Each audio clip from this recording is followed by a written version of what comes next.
இயேசு கிறிஸ்துவின் இனிய நாமத்தில் நல்வாழ்த்துக்கள். டிசிஎன் மீடியா நேயர்களுக்கு இந்த நாள்ல கூட நாங்க நன்றி தெரிவிக்கிறோம். இந்த நாளுடைய விவாதத்தின் மையப்பொருள் என்ன அப்படின்னா, கிறிஸ்தவத்தில் ஜாதி இருக்கிறதா அப்படிங்கறத குறித்து தான் இன்னைக்கு நாங்க விவாதிக்க போறோம்.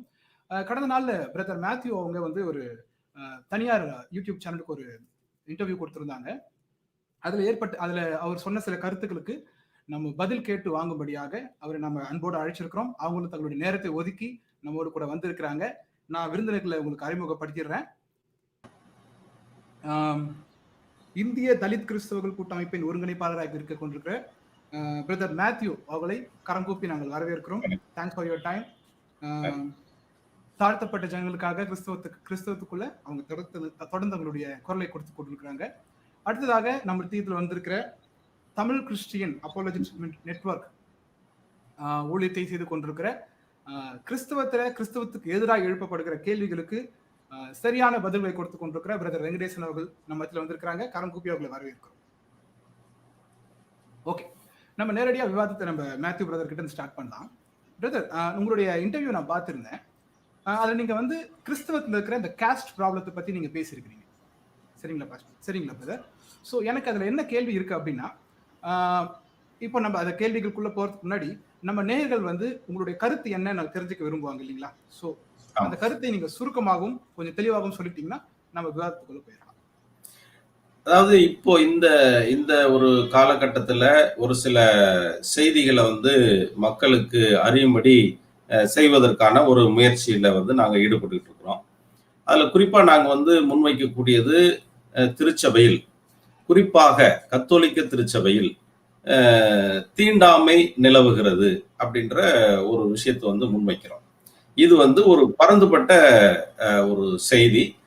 ஏறக்குறைய 30 ஆண்டுகளாக தலித் கிறிஸ்துவர் விடுதலை இயக்கம் போன்ற தலித் கிறிஸ்துவர் அமைப்புகள், இயக்கங்கள் வந்து இந்த விஷயத்தை பத்தி கடந்த 30 ஆண்டுகளுக்கு மேலாக பேசிக்கிட்டு வர்றாங்க. ஆனா இப்போ உள்ள சூழ்நிலையில இதை வந்து நாங்கள் பேசுவதற்கு ஒரு முக்கியமான ஒரு நோக்கம் உண்டு. தமிழ்நாடுல கத்தோலிக்க திருச்சபையில மொத்தம் வந்து 70% தலித் கிறிஸ்துவர்கள் இருக்கிறோம். மீதி 30% வந்து 25 வகையான சாதிகளை சார்ந்த கிறிஸ்துவர்கள் இருக்கிறாங்க. தமிழ்நாட்டுல வந்து ஆயர்கள், பேராயர்கள் அப்படின்னு சொல்லக்கூடிய அந்த பொறுப்புல 3 பேராயர்களும் 15 ஆயர்களும் இருக்கிறாங்க. கடந்த 14 ஆண்டுகளாக இந்த ஆயர்கள், பேராயர்கள் நியமனம் நடந்திருக்குது. 10 பேர் வந்து நியமிக்கப்பட்டிருக்கிறாங்க. இந்த 10 பேர்ல ஒருவர் கூட தலித் கிறிஸ்துவர் இல்லை.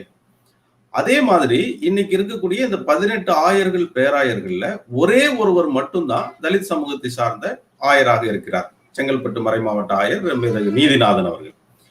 இந்த சூழ்நிலையில 70% இருக்கக்கூடிய இந்த மக்களுக்கு மத தலைவர்களாக ஏன் இந்த சமூகத்தை சார்ந்தவர்கள் வர முடியவில்லை? அதற்கு எது தடையாக இருக்கிறது அப்படின்னு பார்க்கும் பொழுது ரொம்ப வெளிப்படையாக இந்த ஆயர்கள் நியமனத்தில் தீண்டாமை கடைபிடிக்கப்படுகிறது அப்படின்ற விஷயம் வந்து இன்னைக்கு இருக்குது. இந்த சூழ்நிலையில இன்றைய காலகட்டத்துல தமிழ்நாட்டுல 6 மறைமாவட்டங்கள் ஆயர்கள் இல்லாம காலியாக உள்ளது. குறிப்பாக வேலூர், சேலம், திருச்சி, புதுச்சேரி, சிவகங்கை, குழித்துறை ஆக இந்த 6 மறைமாவட்டங்கள் காலி இடங்களாக இருப்பதால் 70% தலித் கிறிஸ்தவர்கள் இருக்கக்கூடிய இந்த கத்தோலிக்க திருச்சபையில விகிதாச்சாரத்தை எட்டும் வரையில் ஆயர்கள், பேராயர்கள் தலித் கிறிஸ்துவ சமூகத்திலிருந்து நியமிக்கப்பட வேண்டும் என்ற கோரிக்கையை முன்வைத்து அந்த நியமனத்துக்கு தீண்டாமை தான் தடையா இருக்குது அப்படின்ற ஒரு விஷயத்தை தான் இன்னைக்கு எல்லோர் மத்தியிலும் பகிர்ந்துகிட்டு இருக்கிறோம். ஸோ அடிப்படையிலேயே வந்து ஜாதி வந்து இன்னும் கிறிஸ்தவத்துக்குள்ள பிரச்சனையா இருக்குது அப்படின்னு சொல்றீங்க. நிச்சயமாக. சரி பிரதர், நான் ஜாதியை பத்தி நம்ம பேசுறதுக்கு முன்னாடி ஒரு சின்ன கேள்வி. இப்போ நீங்க என்னுடைய உறவினரா இருக்கீங்கன்னு வச்சுப்போமே. இப்போ என் மேல உங்களுக்கு ஒரு பிரச்சனை இருக்கிற பட்சத்துல நீங்க என்கிட்ட வந்து சொல்லலாம். நான் அதை கேட்காத பட்சத்துல நீங்க என்ன பண்ண முடியும்? தகப்பன்கிட்டயோ தாய்கிட்டயோ இல்லைன்னா யார் சொல்லி நான் கேட்பனோ அவங்க கிட்ட நீங்க போய் கேட்கலாம் இல்லைங்களா?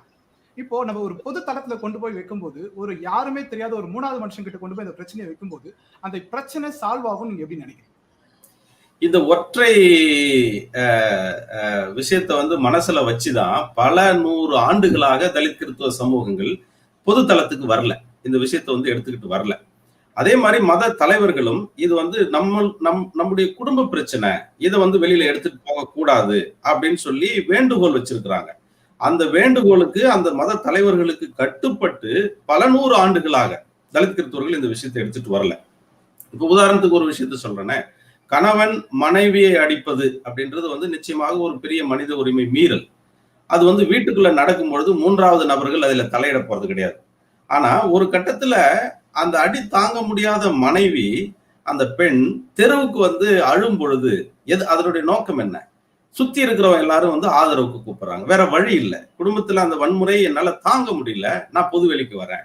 அதே போலதான் பல 100 ஆண்டுகளாக இந்த கொடுமைகள் தாங்க முடியல, நாங்க இன்னைக்கு வெளியில வரோம். சரி, நான் கேட்கிறேன், இப்போ இந்த மக்கள் வந்து நமக்கு தீர்வை கொடுத்துட முடியும் நீங்க நம்புறீங்களா? இப்ப நம்ம பொதுத்தளத்துக்கு போய் நம்ம அவங்க கிட்ட கேட்கிறோம் இல்லைங்களா? இப்ப அந்த பொதுத்தளத்தில் இருக்கிற ஜனங்கள் நமக்கு தீர்வை கொடுத்துட முடியும் நீங்க நம்புறீங்களா? பொதுத்தளத்துல உள்ள மக்கள் நிச்சயமாக இதற்கு தீர்வு காண முடியாது. ஆனா சமூக இயக்கங்களும் முற்போக்கு சிந்தனையாளர்களும் சில கட்டத்துல அரசுமே கூட இதை வந்து திருச்சபைக்கு வலியுறுத்தலாம். இப்படிப்பட்ட விஷயங்களை கலைந்து சாதியற்ற திருச்சபை உருவாக்குங்கள் அப்படின்னு சொல்லி வலியுறுத்துவதற்கான வாய்ப்பு இருக்குது. இன்னொன்னு வந்து இது ஒரு நெருக்கடியை கொடுக்கும் திருச்சபைக்கு.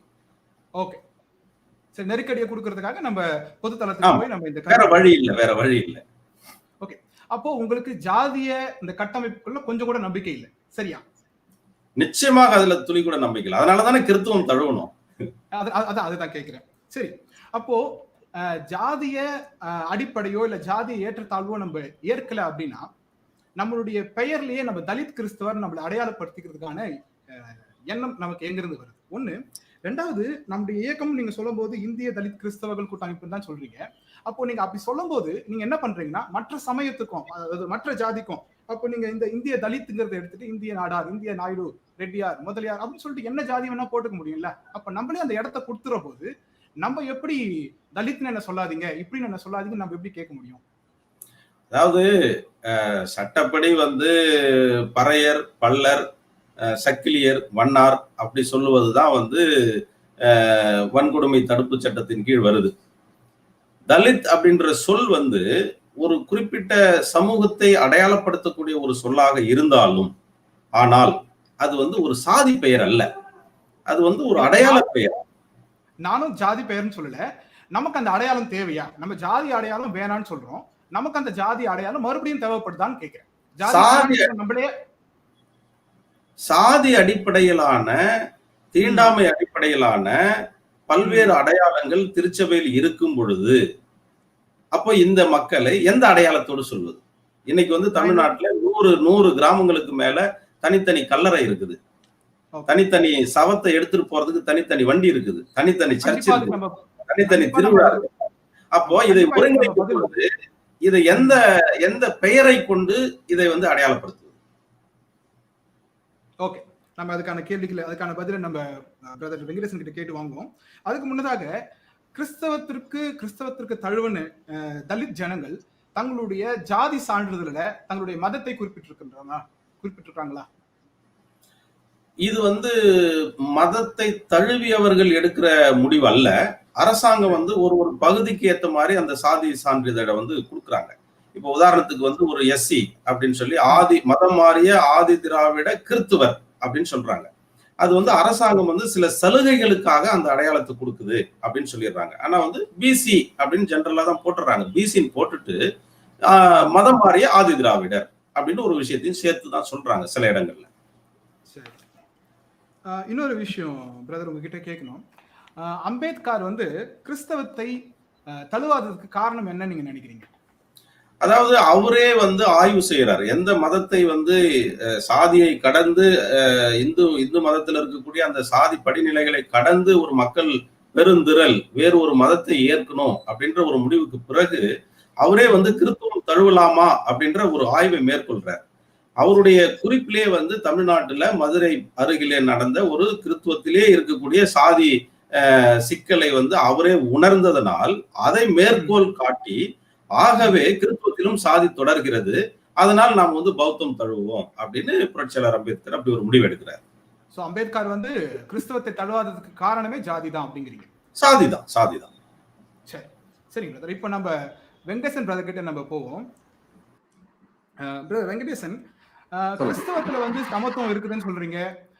நாங்க மற்ற ஜனங்களை போல நாங்க ஏற்றத்தாழ்வு பாக்குறது இல்லைன்னு சொல்றீங்க.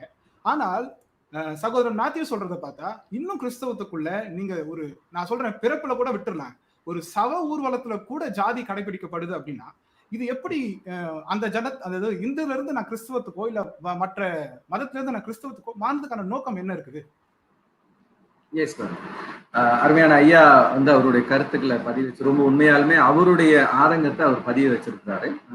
ஆனா நீங்க கேட்ட கேள்வி ரொம்ப மிக முக்கியமான ஒரு கேள்வி. அப்படின்னு என்னன்னா, கிறிஸ்தவத்துல இன்னும் சாதி இருக்குது அப்படின்னும் போது எப்படி நீங்க வந்து இந்த மார்க்கத்தை போய் மற்றவங்களுக்கு சொல்ல முடியும், எப்படி சமத்துவம் அப்படின்னு சொல்ல முடியும் அப்படிங்கிறது உங்களுடைய கேள்வி.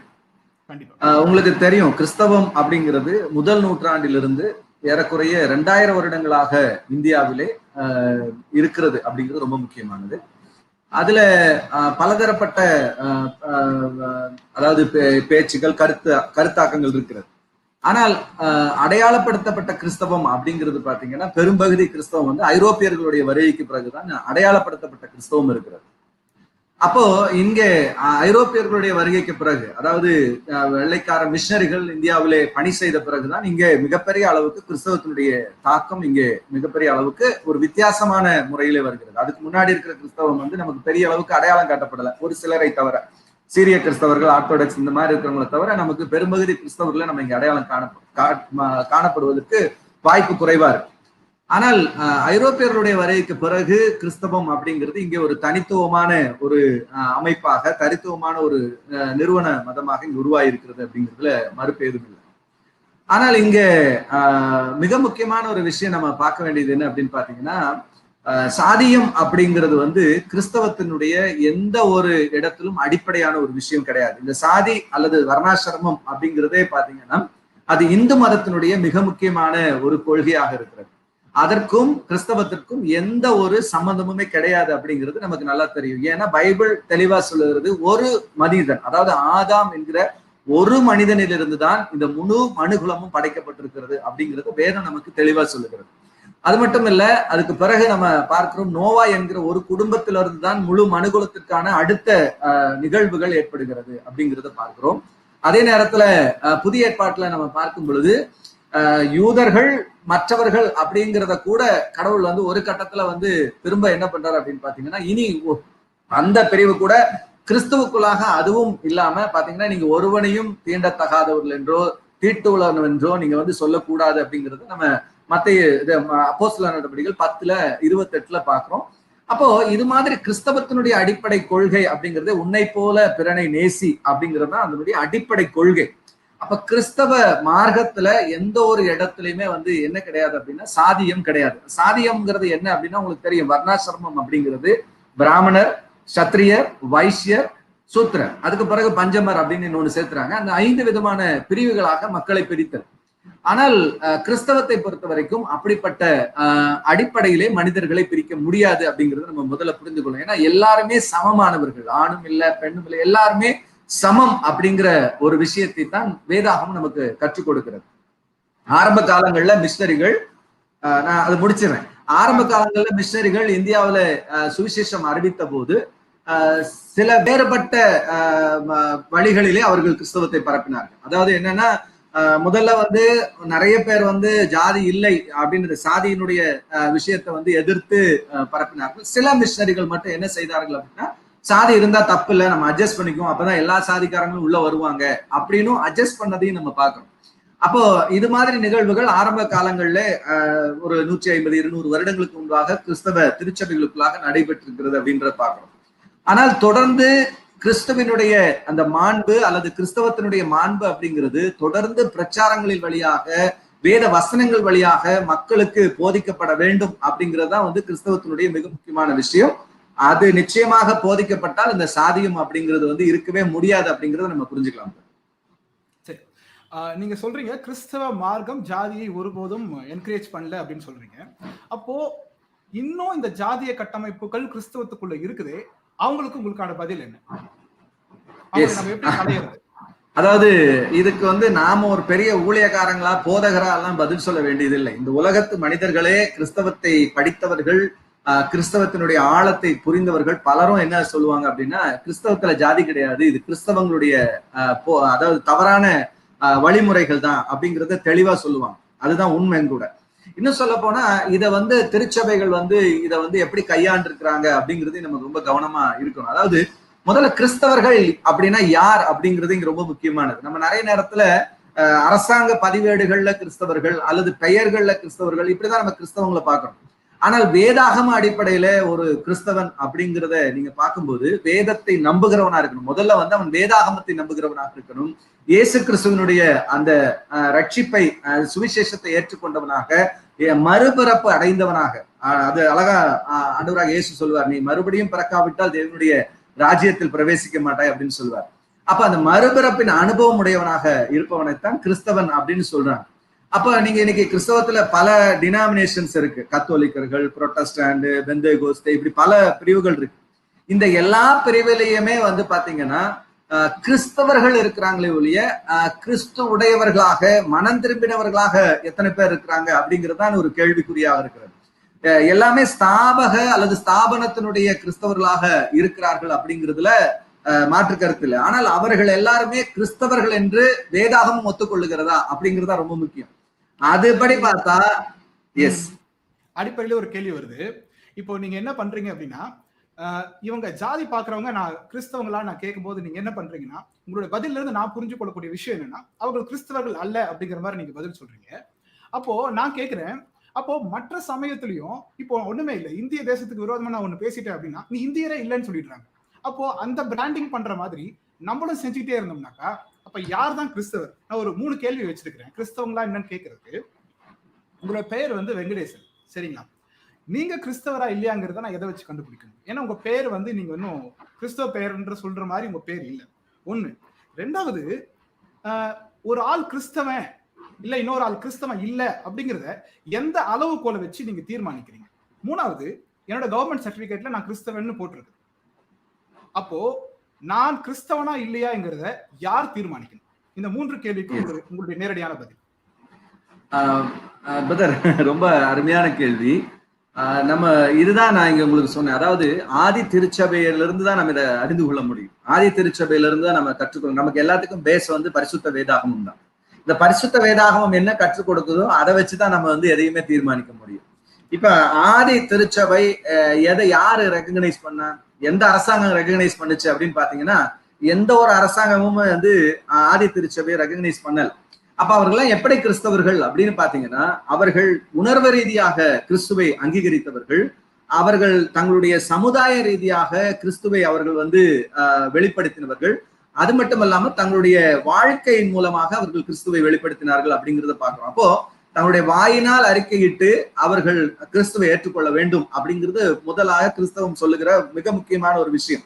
ரெண்டாவது, மறுபடியும் பிறத்தல் அப்படிங்கிறதையும் கிறிஸ்தவம் நமக்கு வலியுறுத்துது. இதெல்லாம் வந்து கிறிஸ்தவத்தினுடைய அடிப்படையாக இருக்குது. ஒருத்தர் ஞானஸ்தானம் எடுக்கிறார் அப்படிங்கிறது மட்டுமல்ல, அவர் மாறுபாடான சந்ததிகளை விட்டு விலக வேண்டும் அப்படிங்கிற ஒரு அடிப்படையான ஒரு கோட்பாட்டை வேதம் சொல்லுகிறது. மாறுபாடான சந்ததிகள்னா என்ன? அந்நிய பழக்க வழக்கங்கள், அந்நிய சமயத்தவருடைய பழக்க வழக்கங்களை விட்டு நம்மை வேறு பிரித்துக் கொள்ளுதல் அப்படிங்கிறது மிக முக்கியமான ஒரு விஷயம். அப்ப ஒரு கிறிஸ்தவன் என்பவன் அந்நிய பழக்க வழக்கங்களை விட்டு அந்நிய பழக்க வழக்கத்திலிருந்து விடுபட்டவனாக கிறிஸ்துவனுடைய அந்த கொள்கைகளை கடைபிடிக்க தன்னை வழி நடத்தக்கூடியவனாக இருப்பவன் தான் கிறிஸ்தவன் அப்படிங்கிறது ரொம்ப முக்கியமானது. அதனால அரசாங்க சர்டிபிகேட்ல என் பேர் கிறிஸ்டியன் இருக்கு அப்படிங்கிறதுனால மட்டும் நான் கிறிஸ்தவன் அப்படிங்கிற அரசாங்கத்துலதான் கிறிஸ்தவன். அதை வந்து தேவனுடைய பார்வையிலையோ அல்லது கிறிஸ்துவனுடைய அந்த சபைக்குள்ளாகையோ அது கிறிஸ்தவம் அப்படிங்கிற அடிப்படையில் எடுத்துக்கொள்ள முடியாது. ஓகே, சரி. எனக்கு ஓகே. இப்போ உங்களுடைய பதில வச்சு நான் புரிஞ்சுக்கிட்டது என்னன்னா, வேதத்தினுடைய அந்த வேதத்தை கடைபிடிக்கிறவங்களும் இயேசுனுடைய போதனைகளை கடைபிடிக்கிறவங்க மாத்திரம்தான் கிறிஸ்தவம், அப்படிதானே? நிச்சயமா. ஓகே, நான் இப்போ சில கேள்விகளை நான் மேத்யூ பிரதருக்கு முன்னாடி வைக்கலாம் அப்படின்னு இருக்கேன். மேத்யூ பிரதர், நீங்க சொல்லியிருந்தீங்க கிறிஸ்தவத்துக்குள்ள ஜாதி இருக்குதுன்னு சொல்லிட்டு. இப்ப நான் என்ன கேட்க போறேன்னு உங்களுக்கு தெரிஞ்சுட்டு இருக்கோம். ஜாதி பாக்குறவங்க கிறிஸ்தவங்களே இல்லை அப்படின்னு நம்ம சொல்லிட்டோம். ஜாதி பாக்குறவங்க கிறிஸ்தவங்களே இல்லை அப்படிங்கிறோம். இன்னொரு விஷயம் உங்ககிட்ட நான் நேரடியா கேட்கிறேன், வேதம் ஜாதியை அனுமதிக்கிறதா? அதாவது நம்ம சகோதரர் வெங்கடேசன் அவர்கள் அந்த எடுத்து சொன்ன அந்த கருத்துக்கள்ல வந்து எனக்கு துளி அளவு மாற்று கருத்து இல்லை. நான் வந்து முழுக்க முழுக்க வந்து அதை ஆமோதிக்கிறேன். கிறித்துவம் போன்று அன்பு, நீதி, சமத்துவம், சகோதரத்துவம் இந்த கொள்கைகளை உலக அளவுல வந்து எடுத்துரைத்த ஒரு ஒரு ஒரு இனிமையான மதம் அல்லது மார்க்கம், மாந்த சமூகத்தை நெறிப்படுத்தக்கூடிய ஒரு வாழ்வியல் நெறி, நிச்சயமாக அந்த அந்த அடிப்படையில ஒரு உயரிய மதம். அதுல எந்த விதமான மாற்று கருத்தும் இல்லை. நம்ம சொல்வதெல்லாம் யார் கிறித்துவர் யார் கிறித்துவர் அல்ல அப்படின்றத வந்து நானோ நீங்களோ தீர்மானிக்க முடியாது. அது வந்து அவரவர் மனநிலை தொடர்பானது, அவரவருடைய ஆன்மீக தேடல் தொடர்பானது, அவரவருடைய இறைமை தொடர்புடையது, அவருக்கும் ஆன்மீக நம்பிக்கைக்கும் அவருக்கும் கடவுள் தொடர்புக்குமான ஒரு விஷயம். இதை யாரும் வந்து அசஸ் பண்ணி இவாலுவேட் பண்ணி சர்டிஃபை பண்ண முடியாது. நம்ம சொல்ல முடியாது. நான் சொல்வது என்ன, கிறித்துவ மதம் வந்து சாதியை போதிக்கல, நிச்சயமாக போதிக்கல. சாதியை வந்து அது உருவாக்கல. அது வந்து எந்த காலத்திலயும் வந்து சாதியை ஏற்றுக்கொள்ளவில்லை. அதை வந்து என்கரேஜ் பண்ணல. ஆனால் நடைமுறையில, குறிப்பாக கத்தோலிக்க திருச்சபையில சகோதரர் சொன்னது போல வந்து புரோட்டஸ்டாண்ட்னு சொல்றாங்க. ஆனா வந்து அவங்க பிரிவினை சகோதரர்கள்னு கத்தோலிக்க கிறிஸ்தவர்கள் சொன்னாங்க. ஆனா அவங்க பிரிவினை சகோதரர்கள் நம்ம சொல்ல முடியாது. ஒரு விதத்துல வந்து அவர்களை வந்து சீர்திருத்த திருச்சபை அப்படின்னு தான் சொல்லணும். அதே மாதிரி பெண்டிகாஸ்டல் சர்ச் இவங்களை வந்து சீர்திருத்த திருச்சபை அப்படின்னு தான் சொல்லணும். ஆனா கத்தோலிக்க திருச்சபையில இன்னும் சில திருச்சபைகள்ல சாதி அடிப்படையில கல்லறைகள் இருப்பதும், தேவாலயங்கள் இருப்பதும், அந்த சவ வண்டிகள் இருப்பதும், அல்லது வந்து வழிபாட்டு முறைகள்ல வந்து ஒரு குறிப்பிட்ட மக்கள் வந்து புறக்கணிக்கப்படுவதும், இது தீண்டாமையின் வடிவம் நடைமுறையில கிறித்துவத்துல இருக்குது அப்படின்றதுதான் வந்து எங்களுடைய குற்றச்சாட்டு. அதுதான் அந்த குற்றச்சாட்டு நீங்க வச்சதுனாலதான் நான் அந்த பதிலே உங்ககிட்ட சொன்னேன். கிறிஸ்தவர்கள் அவர்கள் இல்லை அப்படின்றதுனால நீங்க அவங்களை ஒரு பொருட்டா எடுத்துக்கொள்ள முடியுமா? பொதுமைப்படுத்தி பேச முடியுமா? கிறிஸ்தவர்களே இப்படித்தான் அப்படிங்கிற ஒரு பொதுமைக்குள்ள நம்ம வந்துட முடியுமா? அதாவது வந்து கிறிஸ்துவம் முழுக்க இப்படிதான் சொல்லல நாம. அதாவது வந்து இப்ப இந்து மதத்துல அதனுடைய அடிப்படையிலே அதனுடைய கொள்கை கோட்பாட்டு அளவிலே வந்து சாதிய கட்டமைப்பை வந்து அது உருவாக்கி வச்சிருக்குது. நாம அப்படி சொல்லல. கிறிஸ்துவ மதத்திலும் தீண்டாமை இருக்குது, சாதிய வன்கொடுமைகள் இருக்குது அப்படின்னு சொல்லலாம். சரி, வேதத்துல ஜாதி இல்லைன்னு நீங்க ரொம்ப ஸ்ட்ராங்கா 2 பேருமே சொன்னீங்க. ஆனா உங்ககிட்ட நான் நேரடியா கேட்கிறேன், உங்க வீடியோவுக்கு கீழேயும் நீங்க பேசின வீடியோக்கு கீழேயும் சில பேர் போட்டிருந்தாங்க, வேதத்துல 12 ஜாதிகள் குறிப்பிடப்பட்டிருப்பதாகவும் வேதத்துல ஜாதி இருக்குது அப்படின்னு ரொம்ப அடிச்சு பேசினாங்க. அதுவும் இல்லாம நான் உன்னை பெரிய ஜாதியாக்குவேன், உன்னை பெரிய ஜாதியாக்கி, ஜாதி ஜாதி ஜாதிங்கிற வார்த்தை ரெஃபரன்ஸ் வேதாகமத்துல நிறைய இடத்துல இருக்குது. இதுக்கு உங்களுக்கான பதில் இல்ல. அதாவது இது வந்து நம்ம வந்து இஸ்ரேல், பாலஸ்தீனம் இந்த நாடுகளை பின்புலமாக கொண்டு இயேசுவின் பிறப்பு, அவருடைய வாழ்க்கை வரலாறு, போதனைகள் இது வந்து உருவாக்கப்படுது. பல்வேறு நாடுகளுக்கு வந்து மொழிபெயர்க்கப்படுது. நாம் புரிந்து கொண்ட வகையில் அந்த விவிலியத்துல சொல்லக்கூடியது வந்து ஒரு இனக்குழுக்களை தான். அது வந்து சாதி பெயர் அல்ல. இன்னொன்னு வந்து இந்த வெர்டிக்கல் ஹரிசாண்டல் சொல்றோம் இல்லையா, சமநிலையில் உள்ள ஒரு இனக்குழுக்களை தான் வந்து விவிலியம் சொல்லுது. அதை வந்து மொழிபெயர்க்கப்படும் பொழுது இந்திய சூழலுக்கு ஏற்ற மாதிரி அல்லது தமிழக சூழலுக்கு ஏற்ற மாதிரி சாதி அப்படின்னு சொல்லி அது வந்து மொழிபெயர்ப்பில் உள்ள குறைபாடுன்னு தான் சொல்ல முடியும். சோ ஜாதிங்கிற வார்த்தை மொழிபெயர்ப்பில் உள்ள குறைபாடை தவிர கிறிஸ்தவத்திலோ வேதத்திலோ உள்ள குறைபாடு இல்லை. சரி, அதுதான் என்னுடைய புரிதல். ஓகே, இல்ல அது தெரிஞ்சுக்க. ஏன்னா நிறைய பேர் வந்து பொது வழியில வந்து இந்த கருத்தை வச்சிருக்கிறதுனாலதான் இந்த கேள்வி நான் உங்ககிட்ட கேட்க வேண்டியதா போச்சு. சரி பிரதர், நீங்க கிறிஸ்தவத்தை திரும்ப திரும்ப மதம் மதம் மதம்னு சொல்றீங்க. நீங்க அந்த கிறிஸ்தவ மதம்ங்கிறத நம்புறீங்களா? ஏன்னா நான் முடிச்சுக்கிறேன். இப்பதான் நீங்க சொன்னீங்க கிறிஸ்தவன் அப்படிங்கறத எதை வச்சு நான் அசஸ் பண்ணிட முடியாதுன்னு சொன்னீங்க. கிறிஸ்தவர் என்பதை எதை வச்சு நான் அசஸ் பண்ணிட முடியாதுன்னு சொன்னீங்க. அப்போ கிறிஸ்தவத்தை நீங்க மதம் ஒரு இதுல பீட்டர்லயே கொண்டு வர முடியாது. ஏன்னா நீங்க சொல்றீங்க அரசாங்கத்துல நான் கிறிஸ்தவன் அப்படின்னு குறிப்பிடப்பட்டிருக்கிறதுனால நான் கிறிஸ்தவன் அல்ல, கிறிஸ்தவனா இருக்க வேண்டிய அவசியம் இல்லை. நான் இயேசுவையோ வேதத்தையோ ஃபாலோ பண்ணனா நான் கிறிஸ்தவனா இருக்க வேண்டிய அவசியம் இல்லை. அப்போ நீங்க கிறிஸ்தவத்தை திரும்ப திரும்ப மதம் அப்படின்னு சொல்றீங்களே, இந்த மதம்ங்கிற வார்த்தை நீங்க ஒப்புக்கொள்றீங்களா? கிறிஸ்தவ மதம் தானா? அதாவது இத வந்து ரெண்டு விதமா பார்க்க வேண்டியிருக்கு. ஒண்ணு வந்து ஒரு தத்துவார்த்த அடிப்படையில் பார்க்கும் பொழுது இது வந்து ஒரு வாழ்வியலுக்கான ஒரு தத்துவம், ஒரு சிறந்த ஒரு தத்துவம். இன்னொரு வகையில நடைமுறையில நிர்வாக ரீதியாக பார்க்கும் பொழுது வந்து ஒரு நிறுவனமயமாக்கப்பட்ட சூழல்ல மதம் அப்படின்னு சொல்லி போதிக்கப்படுது. அதை மக்களும் ஏற்றுக்கொள்கிறார்கள். ஓகே, நான் இப்ப பிரதர் வெங்கடேசன் கிட்ட நேரா போயிடுறேன். மேத்யூ பிரதர் சொன்ன அதுக்கான உங்களுடைய கருத்து என்ன?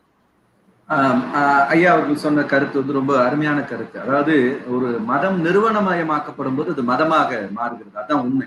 இன்னைக்கு அந்த கட்டமைப்புகள் இருக்கு, அதான் உண்மை. அதாவது நாமே பாத்தீங்கன்னா கிறிஸ்தவர்கள் அப்படிங்கிற 2 பகுதியா பிரிக்கிறோம். ஆன்மீக அடிப்படையில் அப்படின்னும் போது வேதத்தை பின்பற்றக்கூடியவர்கள் அப்படிங்கிற அடிப்படையில தான் கிறிஸ்தவர்கள் அப்படிங்கறத நம்ம சொல்றோம்.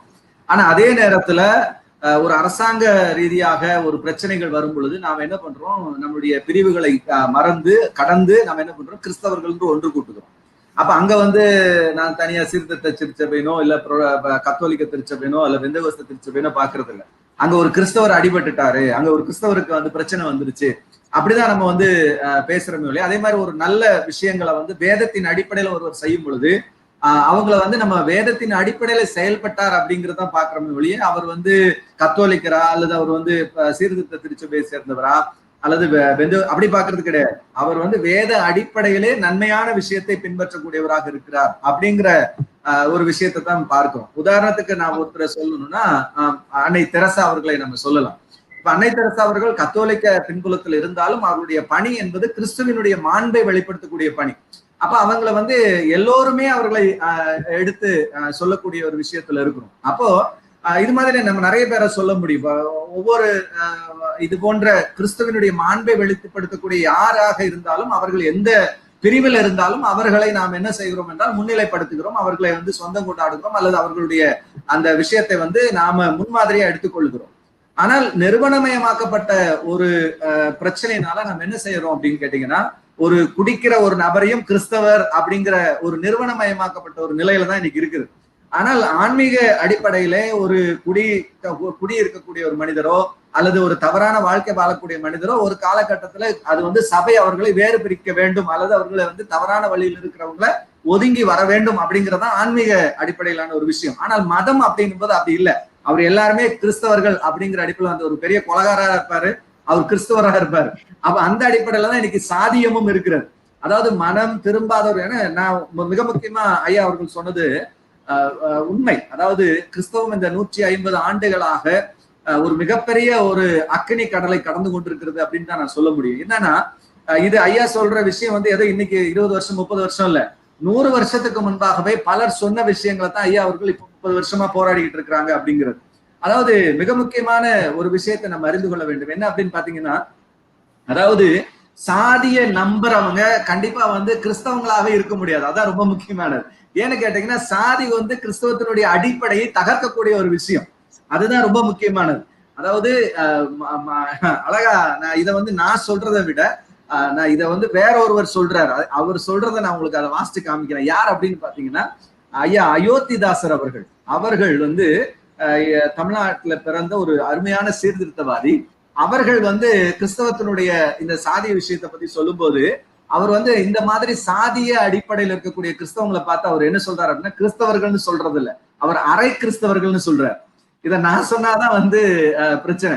இதை வந்து நான் சொல்லல, ஐயா அயோத்திதாசர் அவருடைய எழுத்துல இருந்து நான் வாசிக்கிறேன் பாருங்க.